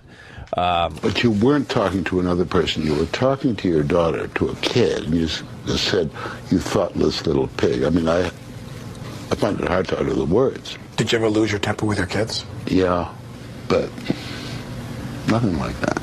If you're asking me, Do I feel bad about leaving that message? I think that goes without saying. At the same time, I'm pretty overwhelmed by the sanctimoniousness of people who say that. I mean, I got so many phone calls from people. Wait a second, though. I got so many phone calls from people who seem as learned and sober and together as you are, who all said to me, man, I'm glad they didn't tape some of the things I said to my kids. Good for him. Yeah. I like Alec Baldwin. Yeah, God damn it, I like him. I don't remember what I said originally, but absolutely, this happens. Of myself. Yeah. The greatest line. Oh, God, yeah. He's made an ass of himself. Good for him. Parents lose their minds all the time, but they're not celebrities. Parents say some awful things. What was to the their worst kids. thing your parents said to you? I asked this not knowing the answer in my own life, unfortunately, but I'll think about it. Oh, jeez. Oh, jeez. It's our secret. That's a bad one. Yup. As appalling as what you said may be, even more appalling was that it was released by someone. But that tells you what I'm dealing with. But, listen, you use words like appalled, and you have, if I may say so, a pretty judgmental tone of me. I think that as truly sorry as I am that happened, to me it only illustrates how difficult this process has become for many, many people. He's just dealing with one of those divorces where the kid gets in the middle, unfortunately. Huh? Yeah. Kim Bassinger's probably a fucking cunt on wheels. Oh. Good for him, though, to imagine. tell that old bag that he's fucking being. Who is that, Morley Safer? Was it sounded like Morley? Yeah. Hey, Morley. Was it Morley? Yeah, fucking asshole. You ever wonder? Hey. We got to do what's his name again. Yeah. What is his name? Hey, what's my name? Can we get more Andy Rooney audio of him just talking about the dumbest babbling things? about something stupid? You ever wonder? You ever notice? He called her a little pig. Is she a little pig? Is your ex-wife a cunt? Some wives can be cunts. That's the bit. That's the bit right there. Well, where's Danny? I want him to explain. Oh, somebody wants to talk about the Chinese earthquake. All right. Here we go. All right. We'll probably get fired for this. Ed in Pittsburgh, what's up? Hey, Ope, I was just calling in. I wanted to see if you guys heard about the earthquake that happened over in China this morning. 7.8. 7.8 magnitude. Here we go. Yes, we did. And also, I had one more thing to leave for Opie. As I was in your studio earlier on this year to appear on the Ron and Fed show, I remember Opie told me Sidney Crosby's not having such a great year this year. Fuck the Islanders. All right, let's dissect that call a little bit. Well, he just asked if we heard about the earthquake. No, but he was... Dude, if you want to call up and say, I was wrong, Crosby rocks, fuck the Islanders, just say that's why you're calling. Yeah. That's the beauty of this show. You don't have to, you make believe the you want to call. talk about the dumb Chinese earthquake. Dumb earthquake. Sorry, I didn't mean to say that. Oh, my God. 7.8, though. 7.8. We got we have 6 flat screens in this area of the studio. Every TV had a different disaster. We had the tornadoes in Missouri. We had the 7.8 earthquake in China over there. We had the, what else? Oh, the volcano. Volcano, and then the XFL monsoon. halftime show.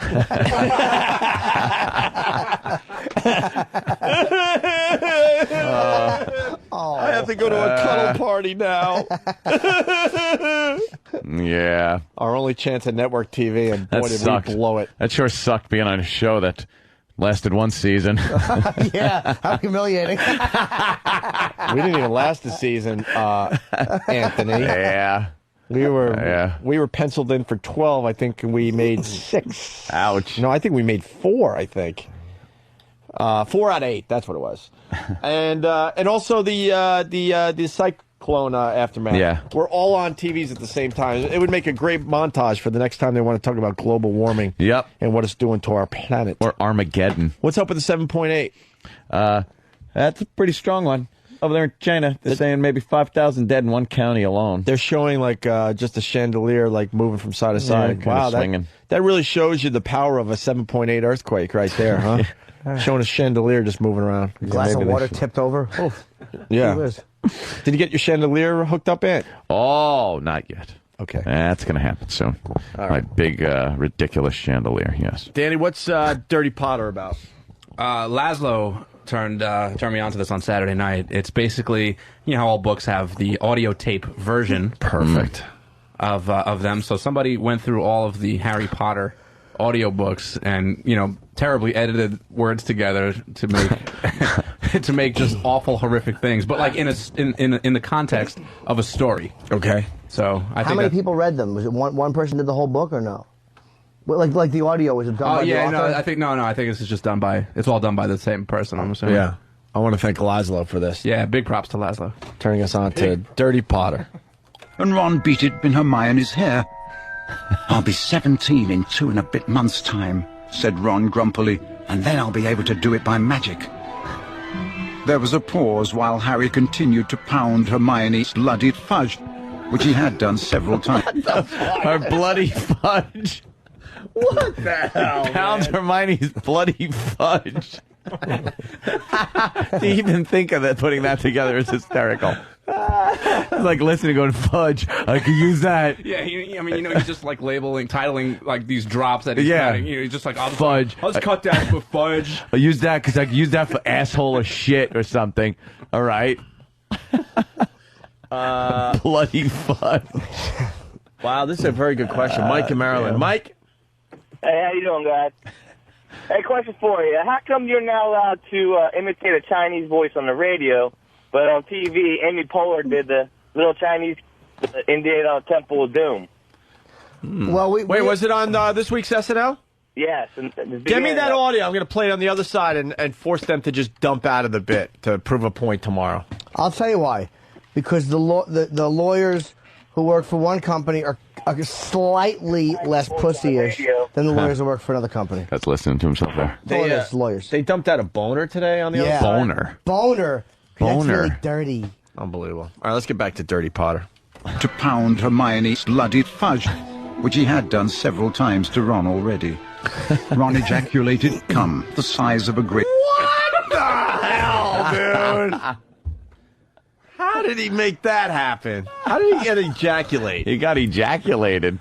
I've never read the books. I don't Something know if that to be word ejaculated, has ever come up but in the books. That's a statement. Yeah. Yeah, but I don't think It's they kind would of use an the word odd ejaculate in word Harry to Potter. put in a... Must be Jack with... wow, that's... All right. Fudge, which he had done several times to Ron already. Ron ejaculated cum the size of a grapefruit. Dumbledore's thick cum flew out of the pulsating top and whipped through the air. Faggots, said Snape. Professor Umbridge seemed to decide that she could ignore the fat cuntwarts no longer. Oh, this guy's going to be so shut down by that bitch. Oh, that's funny. Coming up, XM and Sirius still at the altar. On Really? CNBC, they're doing a little report on what's going on with the merger. Yeah, that means nothing. Still dude. at the altar. What a waste of fucking time. Really? Can you imagine, like, the new gadgets we would have had by now? Oh, forget about it. Production Flying has cars. just stopped. Yeah. No, I mean, just in the satellite radio world. Marketing has stopped. What a waste of fucking time. It'll pick up nicely, though, once it happens. Whenever. I remember December, any day. Guys, you got to be... extra careful because this merger's going down before the end of the year, and we don't want any real issues. So just play it safe. Play it safe. If you got any vacation time, take it now because we don't want you guys screwing up before the merger happens. That was December. Now we're 5 months later. It's May. More Dirty Potter. This guy's I don't know what he's trying to do today. Opie, you asshole. What the hell does an earthquake, volcano, and tornadoes have to do with global warming? You're a radio jock. A lot of people would say because of global warming, a lot more of this shit is happening. Dummy. Not about the chapter, no, said Hermione. Well, we'll jerk in just now, said Professor Umbridge, showing her slightly damp, mouldy-smelling cunt. Harry Fucking Laszlo finds the shit. Slightly damp. I hear that again. And someone is saying that ejaculate is in the Harry Potter books. Well, Yeah. I would assume they would just maybe get a thesaurus and use a different word for that. Professor Umbridge, showing her slightly damp, mouldy-smelling cunt. Harry stared at it. Ron kept spurting cum in a pool of his own poo, as though hoping to pick up 10-year-olds. If you have other queries, we can deal with them at the end of jerking off. I've got a query about sucking your bloody behind, Watts, said Hermione. Professor Umbridge raised her tight behind and was now shitting, but explosion, poo, on her face. Harry touched sack, Watts, and Ron beat it furiously in his fingers, then closed them again with a jerk. Oh my God! Can we get more of these? There's like 10 minutes of this. I tried to give you like the best. We need more tomorrow if you can find it. That's funny, man. I think people are having a Monday out there. The only tragedy is you guys all fawning over that Baldwin faggot. You're losing it. How are we losing it by understanding? How are we fawning over him? Fawning. Because we like the fact that he didn't take any shit for the interviewer. Yeah, he kind of stood up for himself. He called him out on his shitty tone. That was that funny. And everyone has yelled at their kids. All right, yeah. Can you play that part again? Yeah, the guy's wrecking our buzz, man. We're having fun with this dirty pot. I'm gonna do the whole clip again. Not about the chapter, no, said Hermione. You're right, Jimmy. Fuck that. We'll jerk him just now, Feedback off said for the Professor day. Umbridge, showing her slightly damp, mouldy-smelling cunt. Harry stared at it. Ron kept spurting cum in a pool of his own poo, as though hoping to pick up 10-year-olds. If you have other queries, we can deal with them at the end of jerking off. I've got a query about sucking your bloody behind, Watts, said Hermione. Professor Umbridge raised her tight behind and was now shitting, but explosion, poo, on her face. Poo! Harry touched sack, Watts, and Ron beat it furiously in his fingers, then closed them again with a jerk. That's fucking great. Is that actually from the book, all that? Yeah. Yeah, they just edited Have the they hell out edited of that? it. Oh, they have. Yeah. Jesus, Jimmy. I don't know sound like it, Harry Potter. By the way, Jimmy C, following Good, your yeah. advice, look at that. Nothing but meters going up and down instead of instant feedback to read. I like the old days. They would just hand a paper with some funny ones on it, because now there's just too many fucking haters that know that they can have shit right Yeah, directly. there's a lot of haters that have they're just not fans of the show. You don't think we're stupid, do you? Come on. One guy was kind of funny. I was telling Anthony too. A hater. Probably one of the better segments we did this morning. Really funny. A lot of interaction with the listeners. It was just rocking. We were in the zone. And someone writes, "Oh, this is hack radio. The last hour sucked." And I go to Ant. I'm like, these dopes. Like, if I was going to be a hater, I would wait. Look, I'm even going to give you some advice. Wait for the show to suck. All right now. A big one, and then write that. Right now. But obviously this guy doesn't even listen to the show, and he's just typing away wherever the fuck he is, assuming he's going to get to it. It's like, dope. We know we were just killing. More Dirty Potter, Jimmy? Please. I don't like the type of language, but I'll tell All right, you. here we go. An enormous fat tit, said Harry, tugging very hard on it. He hardened instantly. Dumbledore was watching him and was now sucking on it long and hard. I don't like fat girls much, said Harry, who could not think what else to say. It was not the sucking that intrigued him. He had watched Malfoy stuffed into a miniature tutu do that to Snape for a long time. It was the fact that Snape did, after all, murder Dumbledore. I've always thought there might be something going on between them, said Hermione. Oh, he's the world's biggest faggot, said Snape. There was a short silence in which Ron ejaculated cum with a little laugh. They're all coming. Yeah. Shitting and coming and sucking bloody ass warts. Oh, God. You can hear they cheated with faggot. Like, Yeah. It sounds like fucking Joshua in War Games. Like, Joshua. Yeah. Joshua. What do you mean, fag? They probably put two words together. Yeah, exactly. Yeah. But that's one of the more. Mongo the Trucker has a problem with Dirty Potter too. Mongo! Yeah, you guys question whether the word ejaculate is in there, but you don't question that he says the word cunt?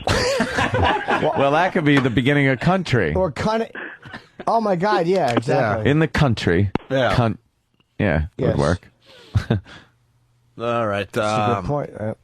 Here's another one. Dirty Potter. Professor Umbridge, smiling still more widely, fucking ejaculated on him. Ron, on the other hand, pleased himself. Hermione ejaculated. Ron ejaculated. Harry groaned. Harry drew closer to Hermione and said, golden shower. Hermione raised her eyebrows. Pass me a bowl, said Hermione. Professor Umbridge ejaculated on Harry for a moment with a look of disgust on her face. Meanwhile, Ron, who was attempting to burst by putting both hands on it, standing up and squashing it as hard as he could and wiping cum from his face, sopping wet but still grinning, said angrily, "Who wants eggnog?"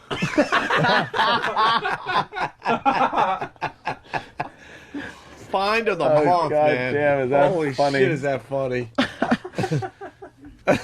Bunch of fucking immature assholes. But it is fucking funny. Wow. All right. One more for today? All right. You got to find a few more, Danny, if I you will can. do my best.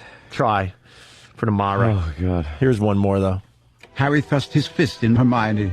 Again, Ron ejaculated through his butt with Dumbledore watching him, sucking up goblets of farty cum. Harry and Hermione immediately joined in enthusiastically, tugging very hard on it to extricate his sperm. Harry could smell farty black butt. Professor Umbridge promptly ejaculated again. Oh, my God. There's so many people coming. Ejaculating, Everybody takes it jerking. in the mouth. Everybody loves cum on the face. They all help each other. Men with women, women with boys, girls with fucking chicks. No one cares. Yeah.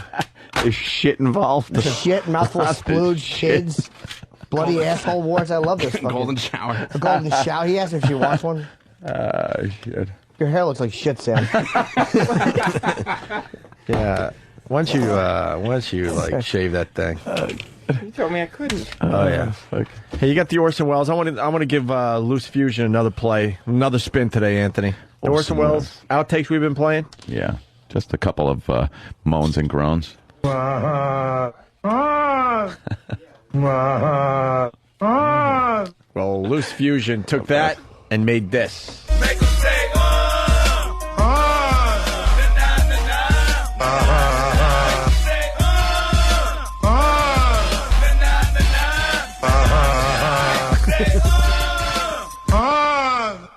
That's really good.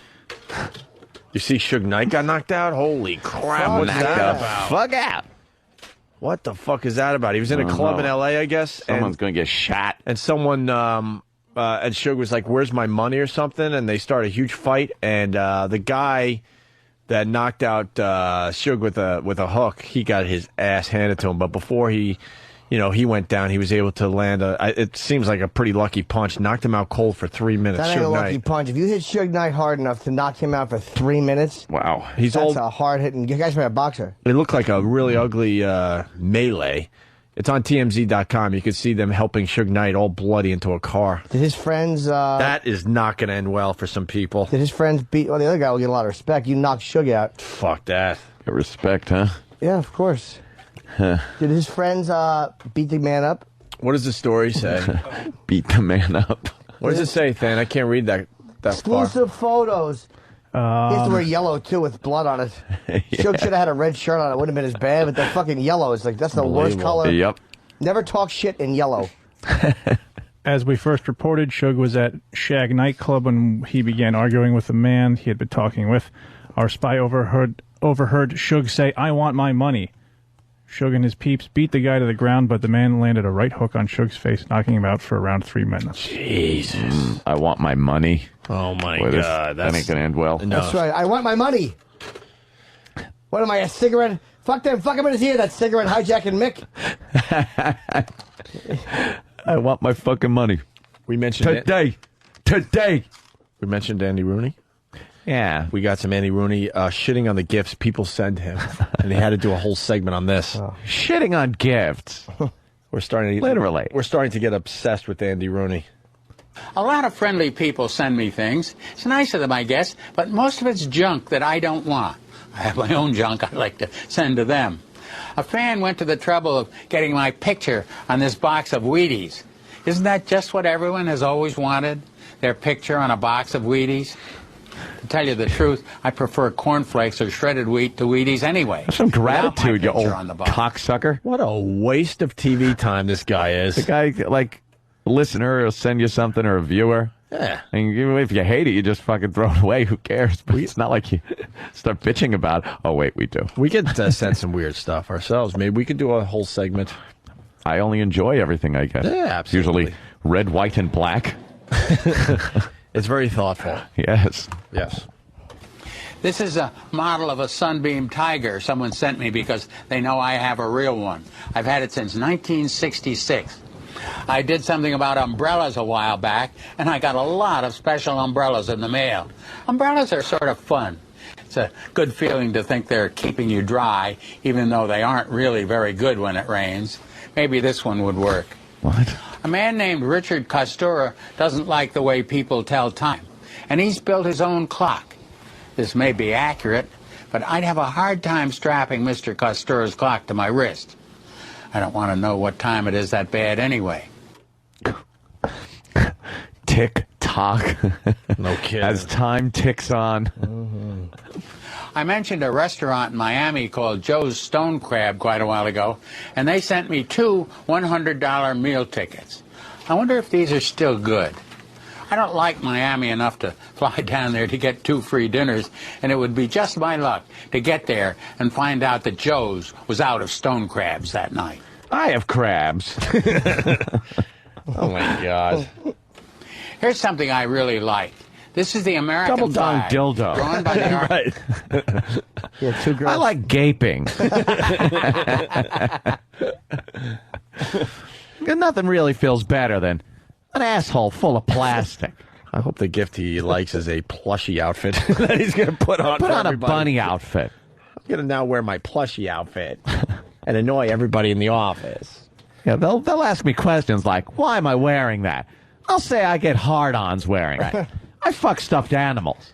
After the broadcast, I'm going to a cuddle party. And we're going to do, what is it called, a puppy pile? Yes. Yeah, get on the puppy pile. Sometimes I go to a cuddle party and I got a raging hard-on. Then we're going to watch Ed Bradley jump up and down and make a squishy sound. Now there's a guy that really needs a hug. Ugh.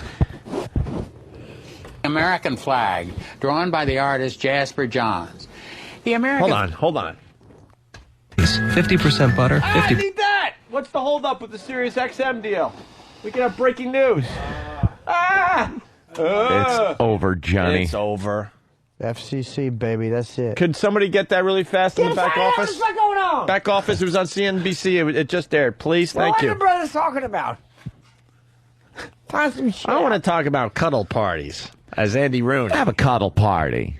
You know, you get around and cuddle. They say it's not non-sexual. Sometimes you need a good hug. And you need to dry hump someone until you have scabs on your cock. Ever get scabs on your cock from dry humping? Really hurts. I like to fill up my pajamas with cum at a cuddle party. No one knows that it's going on. Always use some kind of lubricant. It gets chafed if you don't. And sometimes your underwear will stick to your dick where the sore was, and you're bleeding through. Stupid cuddle party. There's Jasper Johns. The American flag shouldn't be used as decoration, but this is a work of art. I don't know what there is about it that makes it a real work of art, but that's why Jasper Johns is an artist, and I'm not. The flag was sent to me by Bruce Malinsky, and he writes, apologizing for not writing sooner. He suggests we have lunch together sometime. Oh, that's okay, Bruce. I haven't spent a lot of time waiting for your letter, and by the way, I charge $47.50 to have lunch with anyone I never heard of before. So keep the stuff coming. I wouldn't know what to talk about without it. At least he's honest as far as that goes. Like this guy, we should do lunch sometime. Yeah. Oh, fuck yourself. Gonna change his name to Andy Looney. Oh, he's crazy. Sure A maniac. Yeah. Let's go to a cuddle party with some of the viewers. I don't know why that makes me laugh, but him at a cuddle party. I was on a puppy pile once. I didn't see any puppies. I don't know why it's called a puppy pile. And some stranger was cranking my penis. It smelled like shit. I think it was from all the assholes. All the gaping assholes. That could be it. I was sticking my dick in anything I could find. Men, women, didn't really matter much as long as I came.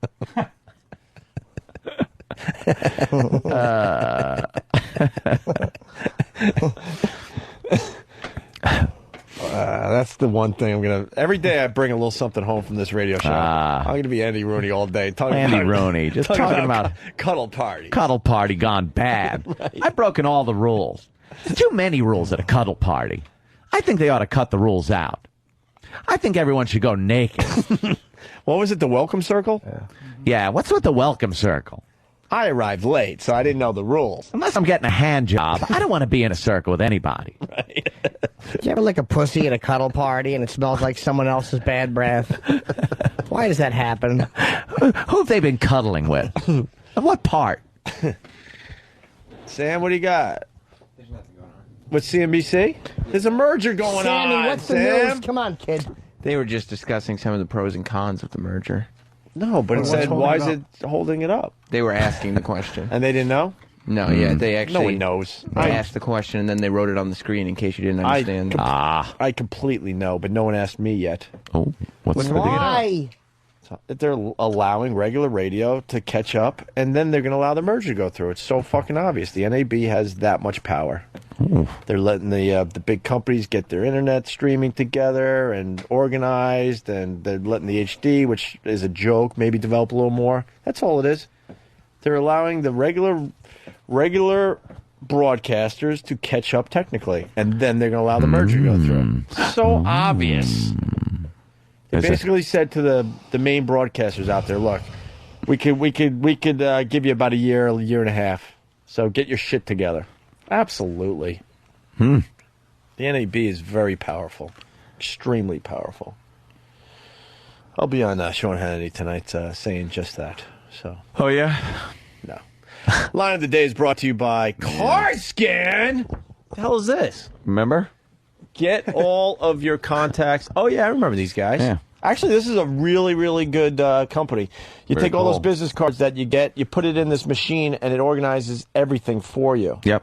I forgot how it organizes it, though. On your computer.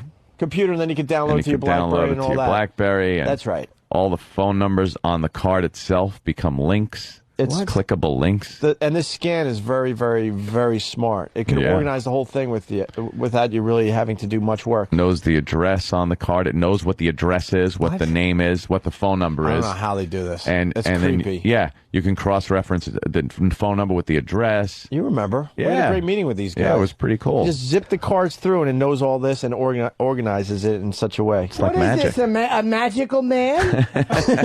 What is this, some type of witchcraft? You put the card in, it does all types of things. Cardscan.com/ you don't have to do backward slash anymore because everyone knows what that slash is all about. Cardscan.com / radio1. Wait. Do not spell out one, just put the number one. You forgot the HTTP. Semicolon. Colon. Backslash. www. Can I tell you that my fucking my workout clothes smell so bad. Oh. They fucking reek so bad. I smelled like, you know when you're fucking making Easter eggs, that vinegar smell? Oh, wow. That's what I smelled like. That's pretty bad. And I said, this is exactly like an Easter egg. It was putrid. You're welcome. Jimmy, did you just fart? I did.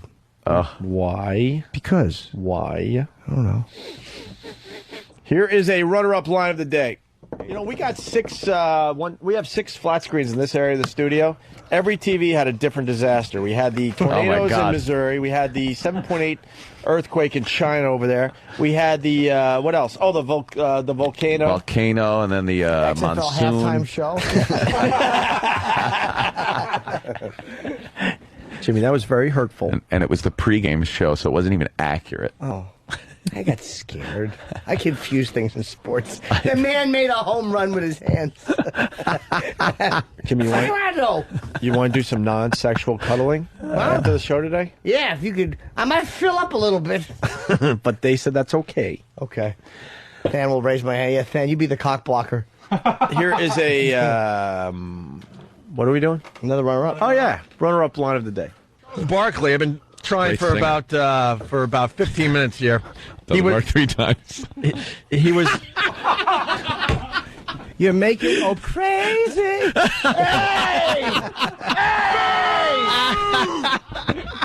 Fuckers. It was your joke 3 times. It was funny. It was funny. We had a funny show. And, look at the Red Lobster commercial.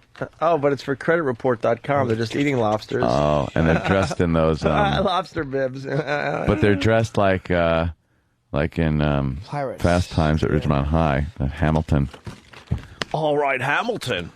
You're going over there as a representative of Captain Hook. Wear the uniform. Have some pride.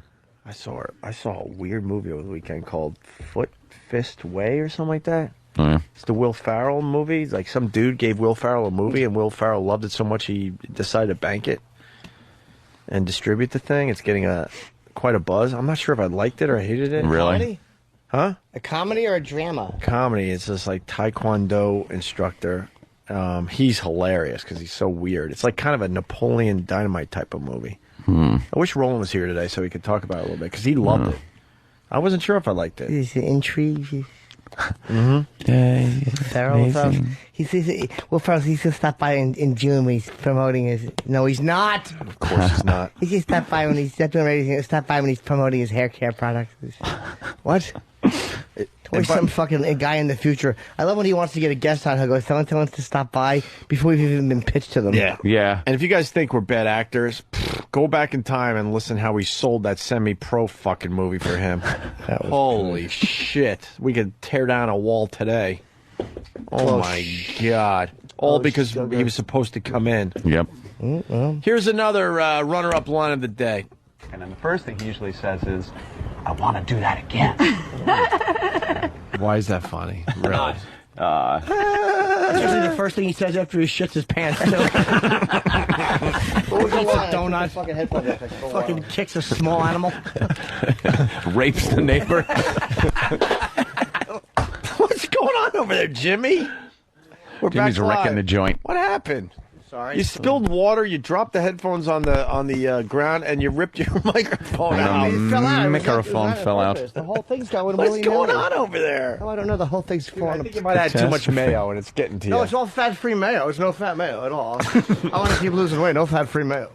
Wait, what was the line? I missed the line. Yeah, I don't know. No, whatever. I'm just I'm harping on nothing. What are you doing? I'm trying to headphone volume up so I can participate in the motherfucking show. Which one are we on? I don't know. Hell yeah. Where are we at? Play that shit. All right, another runner-up line of the day. The guitars are tuned, the drums are smoking, and the... And the cock is monstrous. All right, come on, Pony Boy Curtis. Next one. All right, so you guys are members of the band named? We're called Bill. You're called Bill, and you are... Stupid.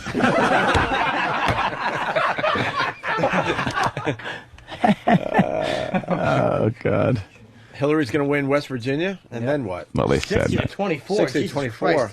She's beating the shit out of him. No shit, Jimmy. Wow. Bunch of white people. And Barack is losing the white vote big time. Yep. He had it for a while, too. He had How funny. He's brought down by his own fucking preacher. Ow. Yeah, it looks that way, huh? Amazing. We'll see, Jimmy. That's selfish. We got 6 months before the election. We'll see what happens. Yeah, but they won't be just decided by June. No, I mean, he's going to get the nominee. We don't know about that now. Or the nomination. He'll get the nomination. And then... Here's your line of the day. Thank you, cardscan.com/radio1. Here comes line of the day. Line of the day.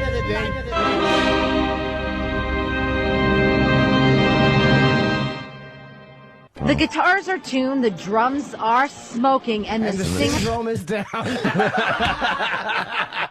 Pooh. How dumb are you, Iraq? How dumb are you? We were going to go for the slick out today. Line of the day, bam!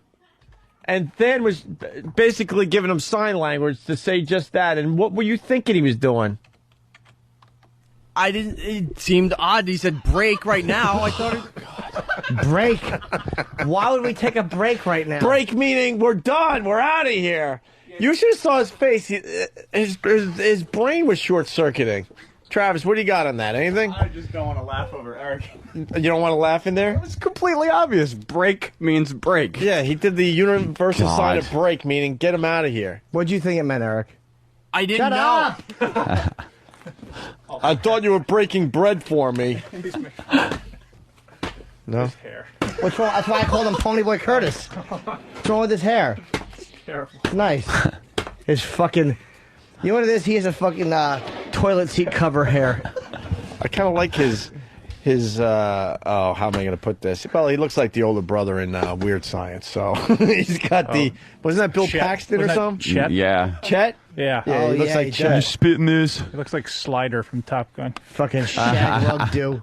They should make... Slider from Top Gun. If Slider... Definitely. If he ate the real Slider. Just reworking a line. That's right. That's what I'd do. All right, guys. Thank you so much. It was That's a long time to run out of steam. I'll tell you that much. We did pretty good today. Dude, we did great today. You know what? I say that we take tomorrow off. We did so great. All right. We're not taking tomorrow off. Don't worry. Because then Stop. Got to read that all night long.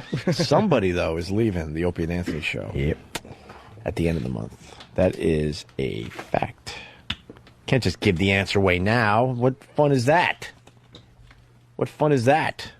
None fun. Can I plug my MySpace? I haven't got any MySpace friends in a while. Please, I'm going to need that for a while. Yeah, go ahead, Jimmy. MySpace.com. In a fancy world. Sorry for all the background noise. I just been opening a box. I got another gift. Where status is everything. Thanks, Andy from Seattle. He sent me a used drill. One man. I'm an entertainer. A fancy man. Do you understand? There's a fancy entertainer talking. Will begin a quest for the ultimate gift.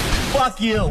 The Drill Diva. Anybody have anything lighter, like maybe a fucking bowling ball with 2 lead shoes? When a regular gift is out of reach. How about just some pictures of vaginas and some pornography? Right. And the gift he gets is unacceptable. For your needs, you should have a cordless drill in your house. Well, come on, what do you want? I want a new drill. Dude, you don't appreciate shit. I want a cordless fancy drill, boy. The Drill Diva took my breath away, says Eric Nagel. Think about how I feel, hoping I have a new cordless gift and seeing that cumbersome cord. And Ben from Boston raves, wahahaha, dude. You want me plugging a cord in like you have to? You've never seen a spoiled brat hissy fit like this. You don't deserve to sit there. Shut your dumb Italian mouth. I'm talking, boy. The Drill Diva, coming soon. Jimmy, you're a cock. Fuck you and fuck your mother. What do you think of them apples?